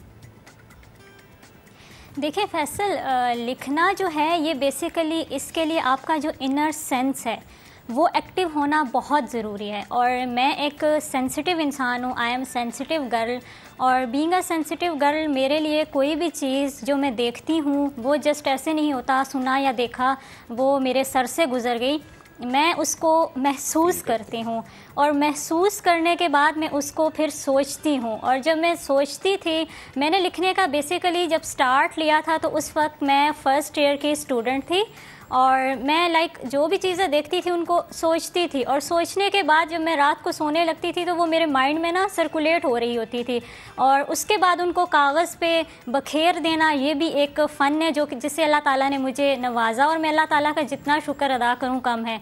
तो मैंने बेसिकली फिर लिखना स्टार्ट किया था, और स्टार्ट में ये था कि मैं आर्टिकल्स लिखती थी सोशल इश्यूज़ पर। With the passage of time मेरा इनर सेंस जो है वो मज़ीद एक्टिव होता गया, और मेरा रुख जो है वो सोशल इश्यूज़ से हट कर प्रॉपरली आप कह लें कि जो माशरे के हसास मसाइल हैं, जो इंसानी ताल्लुकात की नौइयत है या इंसानी फ़ितरत है या इंसानी नफ्सियात है, उस पर मैंने फिर लिखना स्टार्ट किया।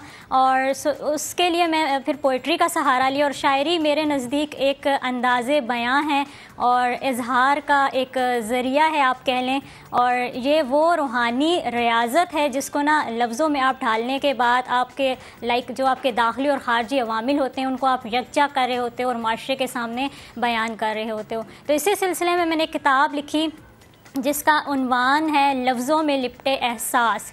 इस किताब को लिखना बतौर लड़की इस मादियत परस्ती के दौर में आप कह सकते हैं, और मादियत परस्ती के इस दौर में एक नाम नहाद स्टेटस की आड़ में खोखले समाज में बतौर लड़की इस अंदाज़ को बयान करना या अपनाना मेरे लिए एक चैलेंज था। लेकिन फिर भी मैंने हर मौजू पे शायरी लिखी, बोल्ड टॉपिक्स पर भी लिखी, अपने पेरेंट्स पर भी लिखी, जो कुछ मैंने जैसे जैसे महसूस किया उसको मैंने शायरी में ढाल दिया, और उसको मैंने लफ्ज़ों में लिपटे एहसास का नाम दिया। दैन मेरी जो सेकंड बुक है वो मैंने लिखी मोहब्बत ज़ात पात में गुम।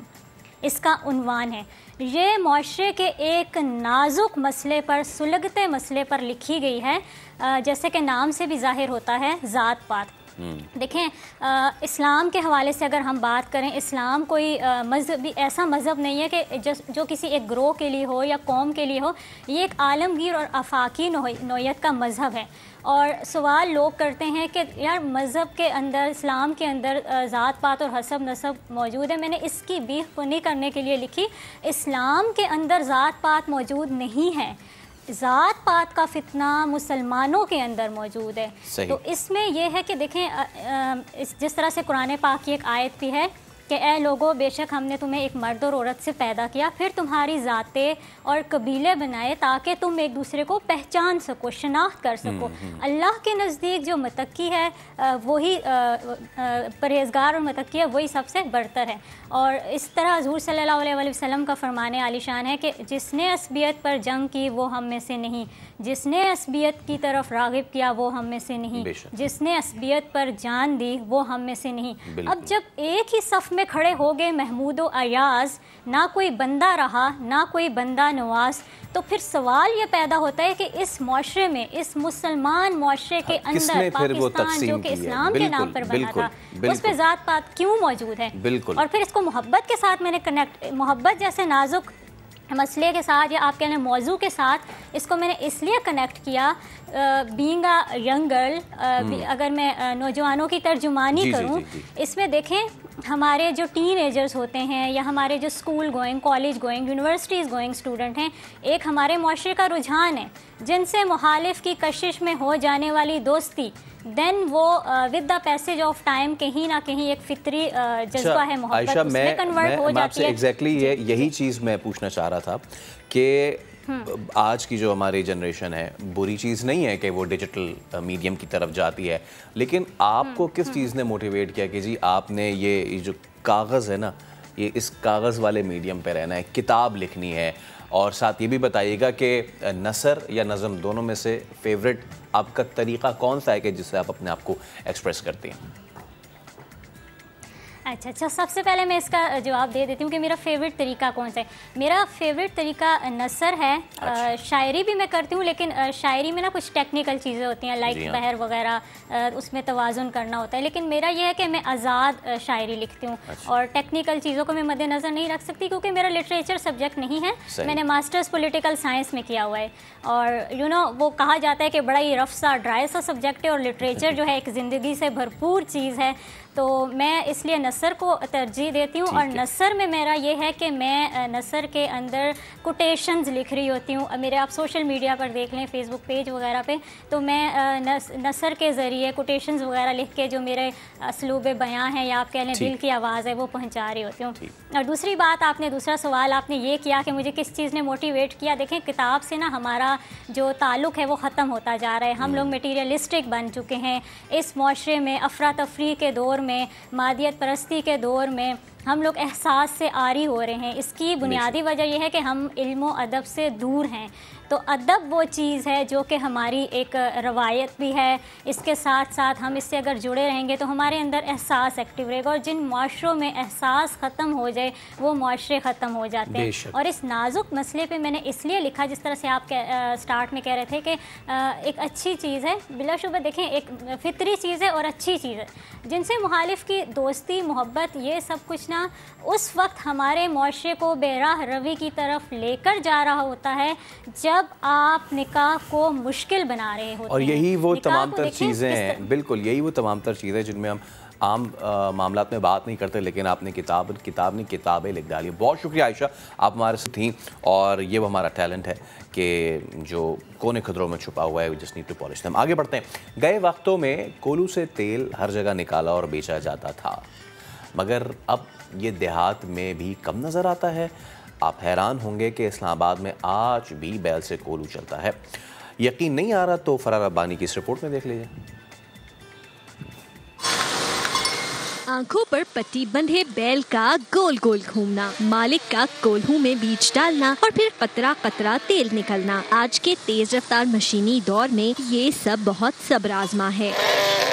3 से 4 घंटे में बामुश्किल 3 किलो तेल निकलता है। काम मेहनत तलब मगर तेल खालिस होता है। इससे तिलाना तेल भी निकल सकता है, अलसी का तेल भी निकल सकता है, तारे मेरा तेल भी निकल सकता है, गरी का तेल भी निकल सकता है, बादाम का भी निकल सकता है। ਉਹਦੇ अंदर पानी रहता है, अंदर पानी नहीं रहता, बिल्कुल साफ होता तेल। कोल्हू का तेल खास तो इसका बैल भी आम नहीं होता, इसे खसूसी तरबियत दी जाती है। इन्हों ट्रेनिंग करना पैंदा है। अखां बंद करके बाहर खुली जगह ते चलाईदा 10-15 दिन लगातार। नौजवानों के लिए कोल्हू एक अजूबा है जिसका जिक्र उन्होंने सिर्फ कहानियों में सुना है। देखने में काफी अच्छा लगा। इसका सुना था, बचपन में सुना था, हमारे दादा अबू हैं, वालिद साहब हैं, वो बताते थे, लेकिन ये देखा फर्स्ट टाइम है हमने। ये ओल्ड टेक्नोलॉजी है, अब जदीद टेक्नोलॉजी है, लेकिन इसका टेस्ट उससे बेहतर है। कोल्हू से निकलने वाले तेल को चूल्हे पर गर्म करके दोबारा कोल्हू में डाला जाता है। दोहरे चक्कर के बाद तेल काबिले इस्तेमाल होता है। जदीद दौर में ये रवायती कोल्हू और इससे जुता बैल मोहम्मद अशरफ और उसके ग्राहकों के लिए रवायत से जुड़े रहने का जरिया ही नहीं, बल्कि इससे और भी बहुत से फवाइद हैं। कैमरामैन राहिल कुरैशी के साथ फरार रब्बानी, समा, इस्लामाबाद। चलिए आगे बढ़ते हैं। बाल जो है वो इंसान का एक बड़ा अहम जुज़ होता है और बहुत से लोग इस पर बड़ा ख़र्चा करते हैं। ख़ास तौर पे वो लोग के जिनको कुछ कमी हो जाती है, उनके आप सोचा करें कि क्या इंटरनल की सिचुएशन होती है। लेकिन हम उस सिचुएशन में आए ही क्यों कि जब खुदा ने हमें इतनी अच्छी चीज़ से नवाजा हुआ है, हम उसका ख्याल नहीं रखते। वैसे तो हम बाकी अपने स्किन हो गई, हमारा कॉम्प्लेक्शन हो गया, हम उसकी बड़ा ख्याल रखते हैं। लेकिन जब मौसम चेंज होता है, उस चेंज होते मौसम के साथ साथ हम अपना खाना पीना तब्दील करते हैं, हम अपना ओढ़ना बिछौना तब्दील कर लेते हैं, लेकिन बालों का केयर जो है उसको हम मद्देनज़र नहीं रखते हैं। तो ये सब क्यों होता है, इस पे ज़रा हम बात करते हैं। हमारे साथ मैम उम्मे राहिल मौजूद हैं। अस्सलाम वालेकुम। वालेकुम सलाम। उम्मीद आप खैरियत से होंगी। Thank you so much for coming to the show. तो मौसम बदल रहा है, थोड़ी सी सर्दी है, थोड़ी सी गर्मी है, ठीक है, हो सकता है दोबारा एक स्पेल आए थोड़ा सा गर्मी का, लेकिन that will be the last. तो इस बदलते मौसम के साथ हम बाकी चीज़ों का तो ख्याल रख रहे हैं, बालों ने क्या बिगाड़ा भाई हमारा? बालों का हम ख्याल रखते ही नहीं है। हम बहुत ज़्यादा एक्सपेरिमेंट्स करते हैं अपने बालों के साथ और सोचते हैं अपनी खेती उगाएगी, लेकिन जब वो चली जाती है तो फिर आती नहीं है। तो उसमें होता है कि जी तेल लगा लिया, अब तेल भी बहुत कम लगाते हैं, डाइट का ख्याल नहीं रखते, वाइटामिन्स नहीं इस्तेमाल कर रहे होते, शैम्पूज़, केमिकल्स, डाइज, ये सब चीज़ें बहुत कर रहे होते हैं। तो उसके लिए फिर सीज़न या वेदर कोई काम नहीं करता, जैसे कि बाल गिरते ही रहते हैं। मतलब अगर हम प्रैक्टिस कर रहे हैं तो हमें 12 महीने सुनने को मिलता है जी हर पेशेंट बाल गिर रहे हैं। तो उसका मतलब है हम बालों का वैसे ख्याल रखते ही नहीं जैसे रखना चाहिए। अगर रखेंगे तो फिर जो वेदर है, सिचुएशन है, वो भी असर नहीं करेगी। ये जो हम कहते हैं कि जी वेदर नाउ मुख्तलिफ मौसम जो हैं, अब अगर कोई ह्यूमिड चिपचिपा मौसम है तो वो असर कुछ और रखता है। बिल्कुल। जब ये ड्राई वेदर आता है और ख़ास तौर पे हमारे यहाँ मुख्तलिफ शहरों में सर्दी मुख्तलिफ रंगों में होती है। कराची की सर्दी is a bit different as compare to Lahore की सर्दी, और लाहौर की सर्दी तो यकसर मुख्तलिफ है अगर आप बात करें कोयटा की सर्दी से, पेशावर की सर्दी से। तो खैर, लेकिन हम चले आज एक काम करते हैं, फ़र्ज़ करें कि अगर, और आई होप कि हमारे साथ कॉलर्स भी होंगे, तो ऐसे करते हैं कि फ़र्ज़ करें कि कराची की सर्दी है और वो एक थोड़ी सी माइल्ड, थोड़ी सी जो है नरम सर्दी होती है, उस सीज़न में हम बालों में क्या ख्याल रखें ऐसे मौसम में? पहली चीज़ बालों में ख्याल ये रखना है कि आपने ऑयलिंग मस्ट करनी है, ठीक है। मतलब बहुत ज़्यादा ना लगाएं, लेकिन ये कि 2 घंटे के लिए भी लगा लिया तो बहुत है। सर्दी में नहाना भी एक बड़ा मसला होता है, फिर कराची में तो पानी नहीं होता है। तो ये ना करें कि ऑयल लगाया है तो छोड़ दिया। ये ऑयल को छोड़ना नहीं है। ऑयल को छोड़ने का मतलब है डैंड्रफ भी बनेगी, जो आपके जो है ना क्यूटिकल पोर है क्लॉग हो जाएंगे, फिर वहाँ पे आपका बाल भी डेड होगा, बाल गिरेगा। बहुत से लोग ये कहते हैं कि जी ओवरनाइट लगा के छोड़ दें। ओवरनाइट इट्स ओके, लेकिन ओवरनाइट आपका मतलब आपने आज लगाया, रात को लगाया, आज के दिन आपने वॉश कर लिया, सुबह नहा लिया, दोपहर में नहा लिया, वॉश कर लिया, पूरी रात मुश्किल है तो नहाने से 1 घंटा पहले लगा लीजिए। लेकिन इससे ज़्यादा आपने कि अब सर्दियाँ हैं, 2 दिन बाद शैम्पू करेंगे, 2 दिन बालों में तेल लगा रहे हैं, वो आपके बालों को खा जाता है। ओके। तो इसका आपने बहुत ख्याल रखना है। चलें, ये तो हमने कराची की बात कर ली। अब ज़रा हम जाते हैं कोयटा, जिसको बहुत ड्राई सर्दी कहा जाता है। ये ड्राई जो विंटर है जिसमें आपको लगता है हवा भी काट रही है आपको, ठीक है, ये तो इंटेंस है। इतने इंटेंस वेदर के लिए हमें क्या कुछ एक्स्ट्रा चीज़ करनी पड़ती है? पहली चीज़ ऑयल का तरीका वही रहेगा। उसमें आप कोई भी मतलब गर्मी या सर्दी आपने बहुत ज़्यादा देर तक ऑयल नहीं रखना, बहुत मैक्सिमम जो है वो आपका 1 नाइट हो गया। सेकंड जो है सल्फेट फ्री शैम्पू। थर्ड जो सबसे मोस्ट इम्पॉर्टेंट, खासकर सर्दियों में जैसे कोयटा की बात की कि वहाँ पे वैसे स्किन भी बहुत ड्राई होती है, तो और जब मौसम चेंज होता है तो फिर बाल भी और स्कैल्प भी बहुत ड्राई होना शुरू हो जाता है। ऑयलिंग तो करनी है, but sulphate free shampoo, chemical जो है कम से कम होना चाहिए। और थर्ड जो है गर्म पानी का इस्तेमाल, खासकर शैम्पू करते हुए, वो कम से कम होना चाहिए। गर्म पानी खुश्की पैदा करता है, ड्राइनेस करता है। आपने थोड़ा सा मिक्स करके माइल्ड करके उसका इस्तेमाल करना है, इसलिए कि लगता है मुश्किल, लेकिन थोड़ी सी प्रैक्टिस के बाद आदत हो जाती है। अब ऐसा भी कर सकते हैं, हेड वॉश कर लें पहले, उसके बाद ऐसे कर लें, बिल्कुल ऐसे कि देखिए गर्म पानी से जो भी इस्तेमाल करें, मजबूरी हमारी, लेकिन वो बॉडी को भी ड्राई करता है, तो बालों के लिए तो वो वैसे ही बहुत नुकसानदेह है। ओके, अच्छा चलें, वेदर की तो हमने बात की, अब थोड़ा सा फैशन पे आ जाते हैं। एक ख़ास तौर पे आजकल ख़ातीन तो स्ट्रीक्स कराती ही हैं, बट कुछ हमारा टिकटॉक बरादरी वो भी करा लेते हैं, कुछ मर्द हज़रात भी है सारे, पर्टिकुलरली स्ट्रीक्स, और जनरली अगर डाई की बात हो रही है तो मर्द हज़रात भी जब इस तरफ जाते हैं तो उसमें उनको क्या ख्याल रखना चाहिए? क्या उनके लिए ये ठीक है, नहीं है? देखिए फैशन सब करें, इट्स ओके। अगर आप उसको मैनेज कर सकते हैं, कैरी कर सकते हैं और उसका ख्याल रख सकते हैं तो बिल्कुल कीजिए, लेकिन ये नहीं कि वो स्ट्रीक्स के डाई या जो आपके कलर्स हैं वो आपके बालों को जो है ना घोंसला बना दें। उसके लिए उसके शैम्पूज़ आते हैं, उसके मास्क आते हैं, वो आपने लगाने हैं। आपने हर 2 महीने में अपना जो ट्रीटमेंट है, केराटिन है, 3-4 महीने के अंदर वो आपको खुद गाइड कर देंगे, आपका सैलून वाले जो भी आपके हेयर ड्रेसर हैं, वो आपने लाजमी करवाना है। मास्क आपने लाजमी लगाना है। एलोवेरा जेल बहुत इंपॉर्टेंट है, ये आपने लाजमी लगाना है ताकि आपके बालों की जान या उसकी चमक बरकरार रहे, ये बहुत ज़रूरी है। फैशन में करने में कोई मसला नहीं, जो अपना कंप्लीट या फुल डाई होता है या रूट्स होते हैं तो उसके लिए जो है आपने कोशिश करके लेस केमिकल यूज़ करना, लाइक PPD फ्री डाइज आ जाते हैं और जो कि बहुत सेफ़ होते हैं। जिनको एलर्जी होती है, जिनको बहुत डैंड्रफ होती है, जिनको कोई और इशू होता है, वो PPD फ्री डाई इस्तेमाल करते हैं तो उनके बाल डैमेज नहीं होते। ये आपने इतनी अच्छी बात की। हमारे किचन या फिर हमारे गार्डन में ऐसी इतनी सारी चीज़ें होती हैं जिसे हम नज़रअंदाज किए हुए होते हैं। I specifically wanted to ask about this, the aloe vera. ये कितनी बेचारी इतनी अच्छी चीज़ है। अच्छा, फैसलाबाद से नौरीन कॉलर हैं। नौरीन, अस्सलाम वालेकुम। आप उम्मे राहिल से क्या सवाल करना चाहेंगे, बताइए।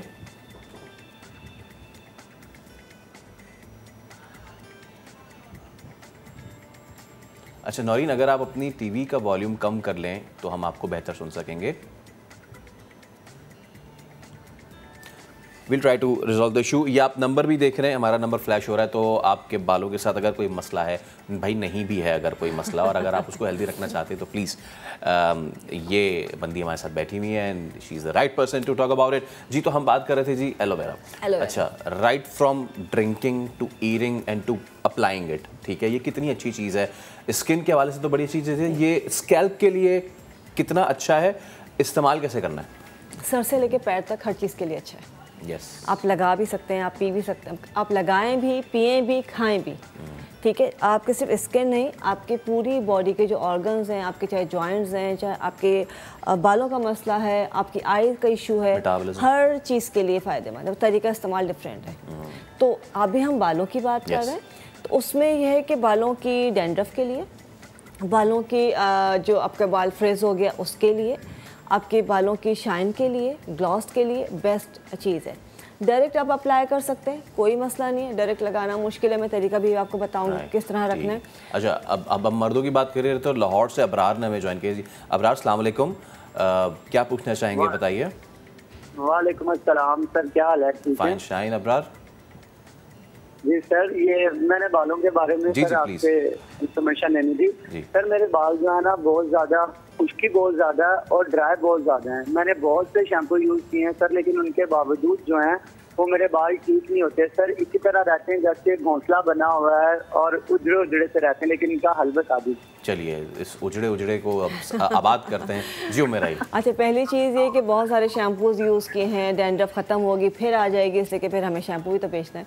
तो आपने केमिकल फ्री शैम्पू इस्तेमाल करना। पहली चीज़, एंटी डैंड्रफ शैम्पू को जितना अवॉइड कर सकते हैं कीजिए। आप जो सल्फेट फ्री शैम्पू लेंगे, मेडिकेटेड शैम्पूज़ होते हैं, वो एक्चुअली जब हम लगाते हैं हमें लगता है बाल बड़ा फ्रिज हो गया है, बड़ा रफ़ हो गया है, लेकिन उससे कि उसमें केमिकल नहीं होता है। वो ड्राई होने के बाद आपके बालों को स्मूथ आपको टेक्सचर देता है। वक्ती तौर पे तो लगता है इसके बालों के अंदर वो बात नहीं है जो हमारे वो वाले शैम्पू से आती है, इसलिए कि उसमें केमिकल नहीं होता है।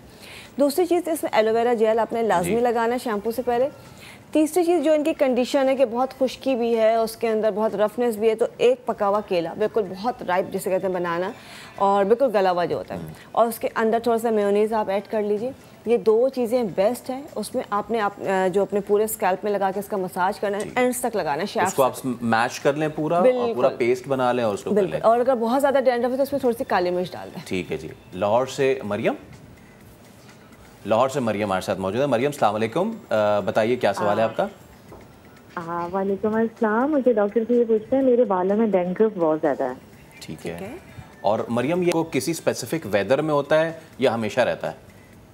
मुझे इस मौसम में बहुत ज़्यादा होता है, जो कि खिज़ां या चेंज अप हो रहा है, चेंज अप है। ठीक है। समर में बिल्कुल नहीं होता, और ये जैसे ये मौसम ऐसा है ना, मौसम चेंज हो गया है और विंटर आने वाला है, तो विंटर से पहले ही बहुत ज्यादा हो गया डैंड्रफ। अच्छा, जब वैसे विंटर में तो बहुत ज्यादा होता है और बाल भी बहुत ज्यादा रफ हो गए हैं उसकी वजह से। अच्छा, वैसे मरियम, लाहौर में वो वाली सर्दी आ गई है लाहौर वाली, अभी थोड़ी रहती है? नहीं, अभी कहाँ सर्दी आई है, अभी तो बहुत गर्मी है, अभी तो बहुत ज्यादा। ये शाम में ये है कि ठंडा हो जाता है मौसम। ओके, चलें, ठीक है। उमर आई, सर्दी भी नवंबर के बाद आएगी। अच्छा देखें, वेदर चेंज हो रहा है, उनके ड्राइनेस आएगी, स्कैल्प ड्राई होता है, इसलिए कि इस अक्टूबर के अंदर स्किन ड्राई होना शुरू हो जाती है। गर्मी भी है, शाम को ठंडी जो शामें ठंडी हो गई हैं, लेकिन आपकी स्किन ड्राई होना शुरू हो जाती है।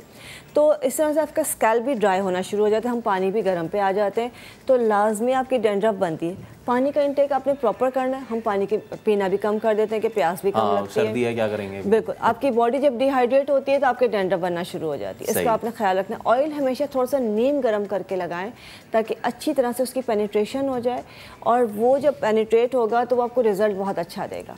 ठीक है, दो चीज़ों का अपना ख्याल। अब ज़रा हम किचन का रुख करते हैं। चलें जी, किचन का रुख करते हैं और हम देखते हैं कि जी क्या इस वक्त जो है हमारे पास क्या चीज़ें हैं, क्या आज छोटे छोटे इंग्रेडिएंट्स, क्योंकि जैसे हमने कहा कि किचन में हमारे पास वो छोटी छोटी चीज़ें मौजूद होती हैं जो हम नज़रअंदाज किए रहते हैं। तो उमराइल, क्या है आपके पास आज किचन में? चीज़ें बहुत सारी हैं, लेकिन अभी जो इन्होंने कहा कि अभी दो हमारे कॉलर से उन्होंने कहा कि जी डैंड्रफ बहुत है और बाल बिल्कुल खुश्क हो चुके हैं, तो उसके लिए मैं दो चीज़ें बताऊंगी कि सिंपल आपने ऑयल कोई सा भी ले लिया, ठीक है, ऑयल आपने लेके कोई सा भी ऑयल ले सकते हैं। इसमें आती है एक बरहमी बूटी, बरहमी बूटी जो है आपने जो है वो ऐड करनी है, बरहमी बूटी ऐड कर लेंगे आप, और इसके अंदर थोड़ा सा आप डालेंगे साबुत धनिया, और इसी के अंदर आप ऐड कर देंगे एलोवेरा जेल। ये तीन चीज़ें आपने मिक्स करनी है, मैं आपको करके दिखाती हूँ। ये देख रहे हैं आप, मैंने एक हाफ प्याली जो है ऑयल लिया है, उसके अंदर बस क्या ही देखना है। अच्छा, ओके, हाफ जो है ना आपने प्याली ऑयल ले लिया है, कोई सा भी ऑयल ले सकते हैं जो भी आपके पास इजीली मौजूद है। और अगर आपका हेयर फॉल बहुत ज़्यादा है तो भृंगराज ऑयल, भृंगराज ऑयल आप ले लेंगे। अच्छा, इसको हम अगर दोबारा हाँ बिल्कुल प्लीज़ टॉक अस थ्रू और हम दिखा सकते हैं जी कि ये आपने क्या क्या इसमें किया है? मैंने ऑयल लिया है, ऑयल के अंदर बरहमी बूटी डाली है, बरहमी बूटी के साथ हमने डाला है साबुत धनिया। लोग मेथी दाना इस्तेमाल करते हैं, मेथी दाना बहुत ज़्यादा अच्छा होता है, लेकिन जब ड्राइनेस आती है, एक इचिंग होती है, तो उसके लिए जो है हम इसमें साबुत धनिया इस्तेमाल करें, इसको हम हल्की आंच पे पकाएंगे। ठीक है, जब पका, अच्छा इसमें चौथी चीज़ मैंने डाली एलोवेरा जेल। एलोवेरा जेल देखिए आप, मैंने इसका जेल बनाया हुआ है। अच्छा ये देखें, एक चीज़ ये राहिल मुझे सिर्फ ये बताएं, एलोवेरा जेल आपने कितना लेना है, पानी कितना डालना है?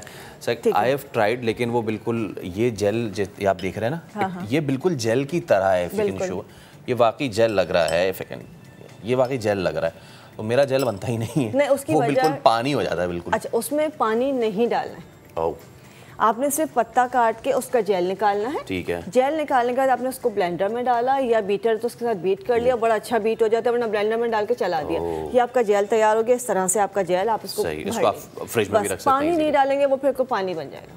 तो ये आपका जो मैं कर रहा हूँ पिछले 2 हफ्ते से, ठीक है। तो ये आपका जैसे इस तरह हम भर के रख लेते हैं, वो चलता रहता है। राइट। तो अभी जो हम तेल बना रहे हैं, तमाम चीज़ों के लिए बना रहे हैं, इसमें हमने एलोवेरा जेल भी ऐड कर लिया, पकाया इसलिए ताकि इसका एलोवेरा जेल, बरहमी बूटी और जो साबुत धनिया सब मिक्स हो जाए, उसका अर्क निकल आए और तेल हमारा जो है काफ़ी अर्से चल जाए। अगर ऐसे डालेंगे तो ख़राब हो जाएगा। तो ये आपका तेल बन जाएगा। ये आपने लगाना है हफ्ते में 3 बार लाजमी लगाइए। ठीक है। कम वॉश करते हैं सर्दी में तो 2 दफ़ा लाजमी लगाइए। दूसरी चीज़ जो है मैं आपको बताऊं, अगर किसी के बहुत ज़्यादा बाल गिर रहे हैं, बहुत ज़्यादा फ्रिजी हेयर्स हो गए, अभी मैंने कहा भृंगराज ये बूटी है, लेकिन इसको आप तेल में डाल के भी पका सकते हैं। और आसान तरीका ये है कि भृंगराज का तेल मिल जाता है। सही है। भृंगराज ऑयल दुनिया का इस वक्त बेहतरीन तेल है जो कि हेयर फॉल कंट्रोल करता है। ठीक है। आपके बालों का फ्रिज कंट्रोल करता है। अगर आप भृंगराज ऑयल लेते हैं, इस वक्त बहुत बड़ी बड़ी जो ब्रांड्स हैं, कंपनीज, और अगर हम बनाना चाहें तो उसका आसान तरीका यह है कि तेल आराम से मिल जाता है। लेकिन अगर बनाना चाहें तो आप सफ़ेद तिल का तेल ले लीजिए या कलौंजी का तेल ले लीजिए, अपना तकरीबन 1 पाव करीब, उसमें आपने मुट्ठी भर जो है भृंगराज डाला है, उसको हल्की आंच पे पकाया है। जब वो जल जाएगा तो आपका तेल तैयार हो जाएगा। लेकिन ज़्यादा अच्छा कि आप खाली भृंगराज ले लें। भृंगराज ऑयल ठंडा होता है। बहुत ज़्यादा ठंडी जगहों पे उसको डायरेक्ट लगाएंगे तो फ्लू हो सकता है। तो उसको थोड़ा किसी तेल में मिक्स करके, लाइक कलौंजी के तेल में, नीम के तेल में या सरसों के तेल में, देन फिर उसको अप्लाई करें। मुल्तान से मरियम है हमारे साथ। अस्सलाम वालेकुम मरियम, उम्मीद है खैरियत से होंगी। बताइए क्या सवाल है आपका मैम से? जी, मुझे मतलब आज बहुत अच्छा सा इत्तेफाक हो गया जो मेरे हिल से बात हो पा रही है। और मुझे ये पूछना था कि फ्रंट से अगर हेयर फॉल होता जा रहा है और बैक से थोड़ा सही है लेकिन इतने ज़्यादा सही नहीं है, तो इसका क्या वजह हो सकती है? क्या हमें कोई ऑयल यूज़ करना चाहिए या हमें कोई विटामिन में मल्टीविटामिन इस्तेमाल करनी चाहिए, और दूसरा इनकी प्रोडक्ट्स बहुत अच्छी होती हैं। मुझे पूछना है कि आया इनका कोई हेयर ऑयल या कोई हेयर सीरम हम ले सकते हैं, और आपके प्रोग्राम की उसकी वजह से आज हमें इनकी तरफ से कोई बेनिफिट चाहिए, कोई डिस्काउंट चाहिए। ठीक। ओके। मुल्तान सुहान हलवा जैसी मीठी बातें आपने की हैं, बहुत शुक्रिया मरियम आपका। तो प्लीज़ अच्छा, पहले तो ये कि बाल जो है आगे से ज़्यादा बाल पीछे जा रहा होता है। हेयर फॉल के लिए भृंगराज ऑयल बेस्ट है, लेकिन अगर बाल्डनेस अगर आ रही है फ्रंट पे तो अदरक हमारे घर में मौजूद होती है।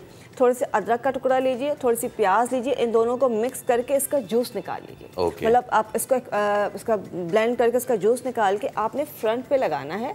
पूरे बालों में भी लगा सकते हैं, लेकिन फ्रंट पे लगाइए। 15 मिनट के बाद थोड़ा सा शहद लेके, अगर इजी है तो शहद लगा के और आप फिर हेयर वॉश शैम्पू कर लीजिए। ठीक है। और हफ्ते में सिर्फ 2 बार करना है। और इनके फ़ायदे की बात बताती जाएं।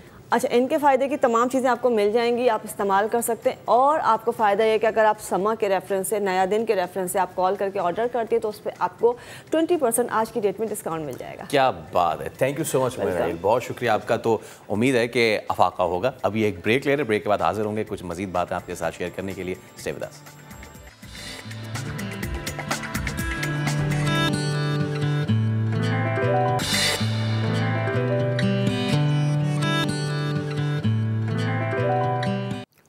एक बार फिर आपको नया दिन में खुशामदीद कहेंगे। आपने अक्सर ये चीज़ें सुनी होंगी या फिर आपने भी कभी कभी बोला होगा कि अरे वाह कितना प्यारा बच्चा है, माशाल्लाह कितनी अच्छी जोड़ी है, पाग लगे रहन, घर कितना अच्छा है जी। बस ये सारी चीज़ें जो हैं ये जब होती हैं तो फिर जब कुछ गलत होता है जिसके बारे में ये कहा जा रहा होता है तो फिर हम कहते हैं कि देखा लग गई ना नज़र, हो गया ना बेटा बीमार। और देखिए जी, शादीशुदा ज़िंदगी में नोक झोंक भी शुरू हो गई है, किसी ने नज़र ज़रूर लगाई होगी। और नौकरी चली गई, देखो इतनी अच्छी नौकरी कर रहा था और फिर पता नहीं किसकी नज़र लग गई आखिर।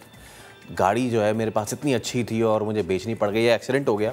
तो आज ही लोग तारीफ़ कर रहे थे और आज ही कोई पीछे से गाड़ी को डेंट मार के चला गया। तो कहते हैं कि बुरी नज़र जो है वो पहाड़ तक को खा जाती है। तो इंसान और उसकी जो असासें हैं वो क्या ही चीज़ है। बुरी नज़र शैतान की नज़र होती है और बुरी नज़र के पीछे हसद छुपा होता है। तो अब इस सब मामले से किस तरीके से निपटा जाए, किस तरीके से हम अपने असासों को महफूज रख सकते हैं, अपनी चीज़ों को महफूज रख सकते हैं, और क्या ये सिर्फ़ उस बंदे की ही गलती है जो नज़र लगा रहा है, क्या हमारी अपनी कोई गलती नहीं? इस सब पे हम बात करेंगे। मुफ्ती वसीम बंदगी साहब हमारे साथ मौजूद हैं। साहब अस्सलाम वालेकुम। वालेकुम अस्सलाम व रहमतुल्लाह। बड़े दिनों बाद आपसे मुलाकात हो रही है, उम्मीद है कि आप खैरियत से होंगे। जी जी, अल्लाह का शुक्र। मुफ्ती साहब, नज़र बद, सबसे पहले तो दीन इस हवाले से उसमें क्या मालूमात हैं, ज़रा ये बताइए। अऊज़ु बिल्लाहि मिनश शैतानिर रजीम, बिस्मिल्लाहिर रहमानिर रहीम। व इन यकादुल्लज़ीना कफ़रू लयुज़लिक़ूनका बिअबसारिहिम लम्मा समिअु ज़िक्र, सदक़ल्लाहुल अज़ीम।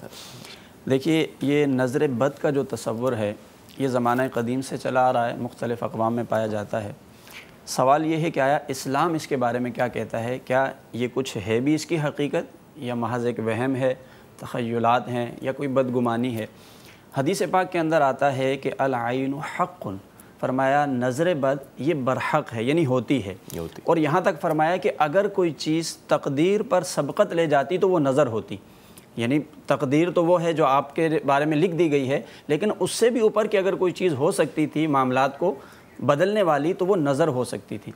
हुज़ूर अलैहिस्सलाम का ये भी इरशाद पाक है नज़र बद के हवाले से कि नज़र बद इंसान को कब्र तक पहुँचा देती है और ऊँट को हांडिया तक पहुँचा देती है, यानी उसका काम तमाम हो जाता है। हुज़ूर अलैहिस्सलाम के घर के अंदर एक मरतबा ऐसा हुआ, हज़रत उम्मे सलमा रज़ियल्लाहु तआला अन्हा फरमाती हैं कि एक बच्ची आई, उसके चेहरे पर छाइयाँ थीं।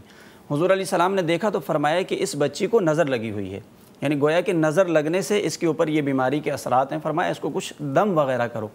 और ये जो कुरान की आयत मैंने आपके सामने अभी तिलावत की हैं, ये सूरह कलम की आयत नंबर 51 और 52, 51, 52, इसका पस मंज़र भी ये बयान किया गया है कि अहले अरब के यहाँ तो कुछ लोग मारूफ़ थे, यानी नज़र लगाने के हवाले से मारूफ़ थे, और इतने ज़्यादा कि मतलब वो जो है किसी शख्स को भी नज़र लगाने के लिए, किसी चीज़ को भी नज़र लगाने के लिए बाकायदा चैलेंज किया करते थे। और यहाँ तक कि अगर वो नज़र लगा देते थे तो वो चीज़ हलाक हो जाना उसका यकीनी हो जाता था। और इसी तरह रिवायात में आया कि उन्होंने हुज़ूर अलैहिस्सलाम के लिए भी कुफ़ार मक्का ने ये हरबा इस्तेमाल किया, यानी मुख्तलिफ उन्होंने ज़राए इस्तेमाल किए आपको इस काम से रोकने के लिए। तो उन्होंने फिर बीच में ये तरीका भी इख्तियार किया कि ऐसे लोगों को लेकर आए जो मुशाहिदे से बिल्कुल साबित शुदा था कि इनकी नज़र लग जाती है, और माज़अल्लाह हुज़ूर अलैहिस्सलाम के लिए उन्होंने उन लोगों को इस्तेमाल किया, लेकिन अल्लाह तबारक व तआला ने हुज़ूर की हिफाजत फरमाई। जिस तरह मुख्तलिफ हरबों से आपको महफूज फरमाया तो नज़र बद से भी महफूज फरमाया, लेकिन उसका जिक्र कुरान में कर दिया।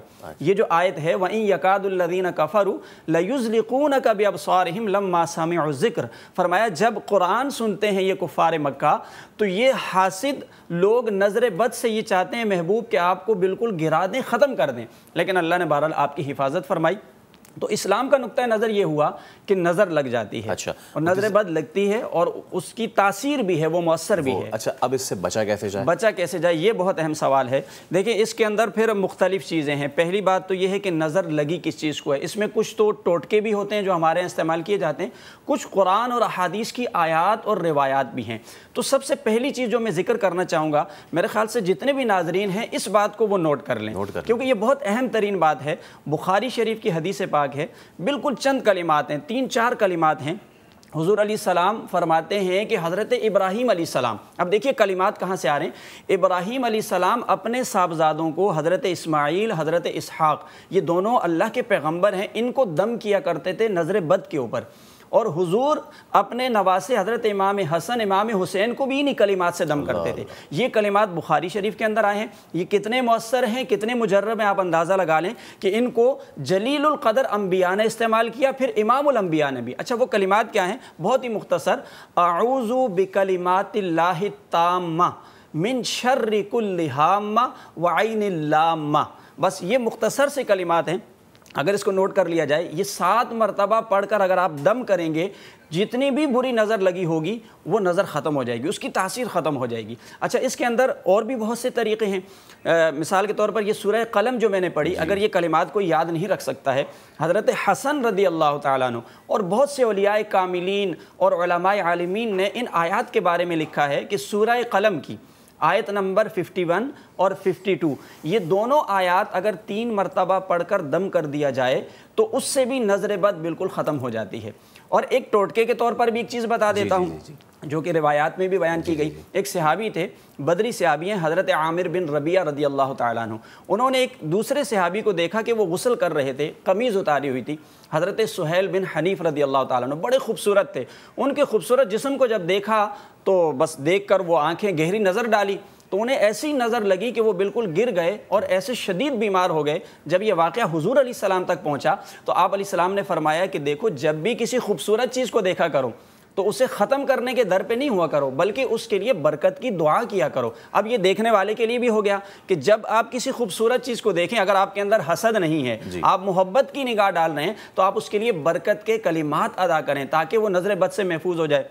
हुज़ूर अलैहिस्सलाम ने उसका तरीक़ा ये बताया, फरमाया कि ये जिन साहब की नज़र लगी है ये वज़ू करें, अपने आज़ाए वज़ू के ऊपर पानी डालें और नाफ का जो हिस्सा होता है फरमाया इस पर भी पानी डालें। एक टब में खड़े हो जाएं, पानी डाल लें, उस पानी को उठाकर उस शख्स के ऊपर डाला जाए जिसको नज़र लग गई है। तो फरमाया जब ऐसा किया गया तो वो सहाबी सेहत याब हो गए। अच्छा, ये जो टोटका है ये सिर्फ उन लोगों के लिए होगा कि जिसके बारे में आपको यकीनी तौर पर पता है कि इस शख्स ने नज़र लगाई है।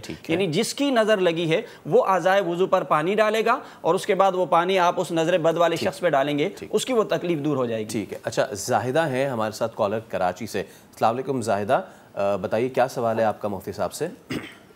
अस्सलाम वालेकुम, मेरा सवाल ये था कि मेरा कलर बहुत फेयर है, मैं बिल्कुल साफ था मेरा चेहरा, मगर कुछ टाइम के बाद जो है उसपे जो है छाइयाँ आ गई हैं और वो मैंने बहुत इलाज कराया, सब कुछ कराया, मगर ठीक नहीं हो रही। तो प्लीज़ बराए मेहरबानी आप मुझे बताएंगे कि किस वजह से है, क्योंकि मैं बहुत खूबसूरत होती थी मगर जब से ये झाइयाँ हुई हैं तो मैं बहुत परेशान हूँ इसकी वजह से। अच्छा। पूरे मेरे चेहरे की खूबसूरती सब कुछ खत्म हो गया है। अच्छा, ज़ाहिरन जो ये मामला है। ठीक है ज़ाहिदा, हम आपसे जी बहन ने जो सवाल किया, हो सकता है किसी बीमारी की वजह से भी हो, लेकिन अगर वाकई जैसे वो कह रही हैं कि खूबसूरती की वजह से नज़र लग गई और चेहरे पे छाइयाँ आ गई, इसके लिए मैं इनको कुरान पाक की एक आयत बताता हूँ, बल्कि तमाम ही नाजरीन इसको नोट कर सकते हैं। सूरह बनी इसराइल की आयत नंबर 82 82, वनुनज़्ज़िलु मिनल क़ुरआन मा हुवा शिफ़ाउन व रहमतुल लिल मुमिनीन वला यज़ीदु ज़ालिमीन इल्ला ख़सारा।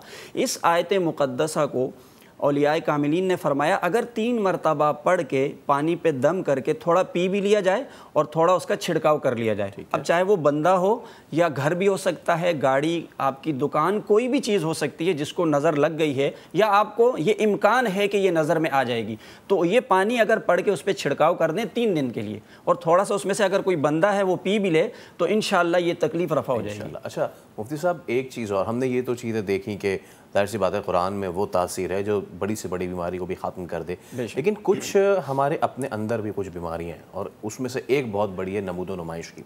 हमने कहा जी कि हमारे पास इतनी अच्छी गाड़ी है, इतना अच्छा घर, जैसे ख़ुद भी अभी कॉलर थी उन्होंने कहा इतनी, तो हम इसको जो है उसकी प्रोटेक्शन का एहतमाम नहीं करते, बल्कि आजकल तो मोबाइल पे जी हम उसकी नमूद कर रहे होते हैं। तो ये भी एक बहुत बड़ा जो है अवामिल, बहुत बड़े अवामिल कारफरमा होते हैं इसमें कि जी हम ऐसे दिखाते हैं दुनिया को, हमें नहीं पता कि कौन देख रहा है, किस नज़र से देख रहा है, तो उसमें हमें भी तो ख्याल रखना चाहिए ना मुझे साहब। देखिए बहुत ही अहम आपने जो है इशारा फरमाया, चूँकि आजकल लोगों का जहन बिल्कुल यही बन गया और नज़रिया बिल्कुल यही बन गया, सोच यही बन गई है कि वो हर चीज़ की एडवर्टाइज़ करते हैं। देखिए कोई नेकी के काम भी होते हैं बाज़ दफ़ा, इस दीन इस्लाम ने इस हद तक तो इजाज़त दी है, कोई अच्छा काम कर रहे हैं आप तो उसको दिखाने का अगर मकसद ये हो कि और लोगों को भी इस अच्छे काम की तरफ राग़िब किया जाए तब तो कोई हर्ज नहीं है, लेकिन उससे हटकर अगर आप चाहते हैं कि रियाकारी करना, नुमाइश करना और अपने स्टेटस को लोगों के अंदर बढ़ाना, तो ये तो दीन इस्लाम के नुक्ता नज़र से भी नापसंदीदा है, ये तो बिल्कुल नहीं होना चाहिए। ये इसमें 2 खराबियाँ हो गई, एक तो आपने गलत काम कर लिया जिससे दीन इस्लाम ने मना किया था, क्योंकि नुमूद नुमाइश दीन इस्लाम पसंद नहीं फरमाता है, बल्कि बाज़ दफ़ा आपके अच्छे काम रियाकारी की वजह से उसका जो सवाब ही ज़ाया हो जाता है। अलबत्ता फिर इसका दूसरा नुकसान आपको नज़र बद की सूरत में भी सामने आएगा कि फिर उससे भी आपको नुकसान पहुँचेगा। तो इसलिए ये जो सोच है हमारे यहाँ दिखलावे वाली, रियाकारी वाली, ये एक बातनी खराबी है, इसको हमें अपने अंदर से ख़त्म करना होगा। बहुत शुक्रिया मुफ्ती वसीम बद्दगी साहब हमारे साथ मौजूद थे। तो आपने देखा कि किस तरीके से बदनज़री जो है वो खा जाती है, इसलिए कोशिश करें कि उससे जो है बचें और दूसरों को भी तलकीन करें कि इस चीज़ से बचा जाए। आज के प्रोग्राम से इतना ही, दीजिए इजाज़त, आपसे मुलाकात होगी कल, अपना रखिए ख्याल, अल्लाह हाफ़िज़।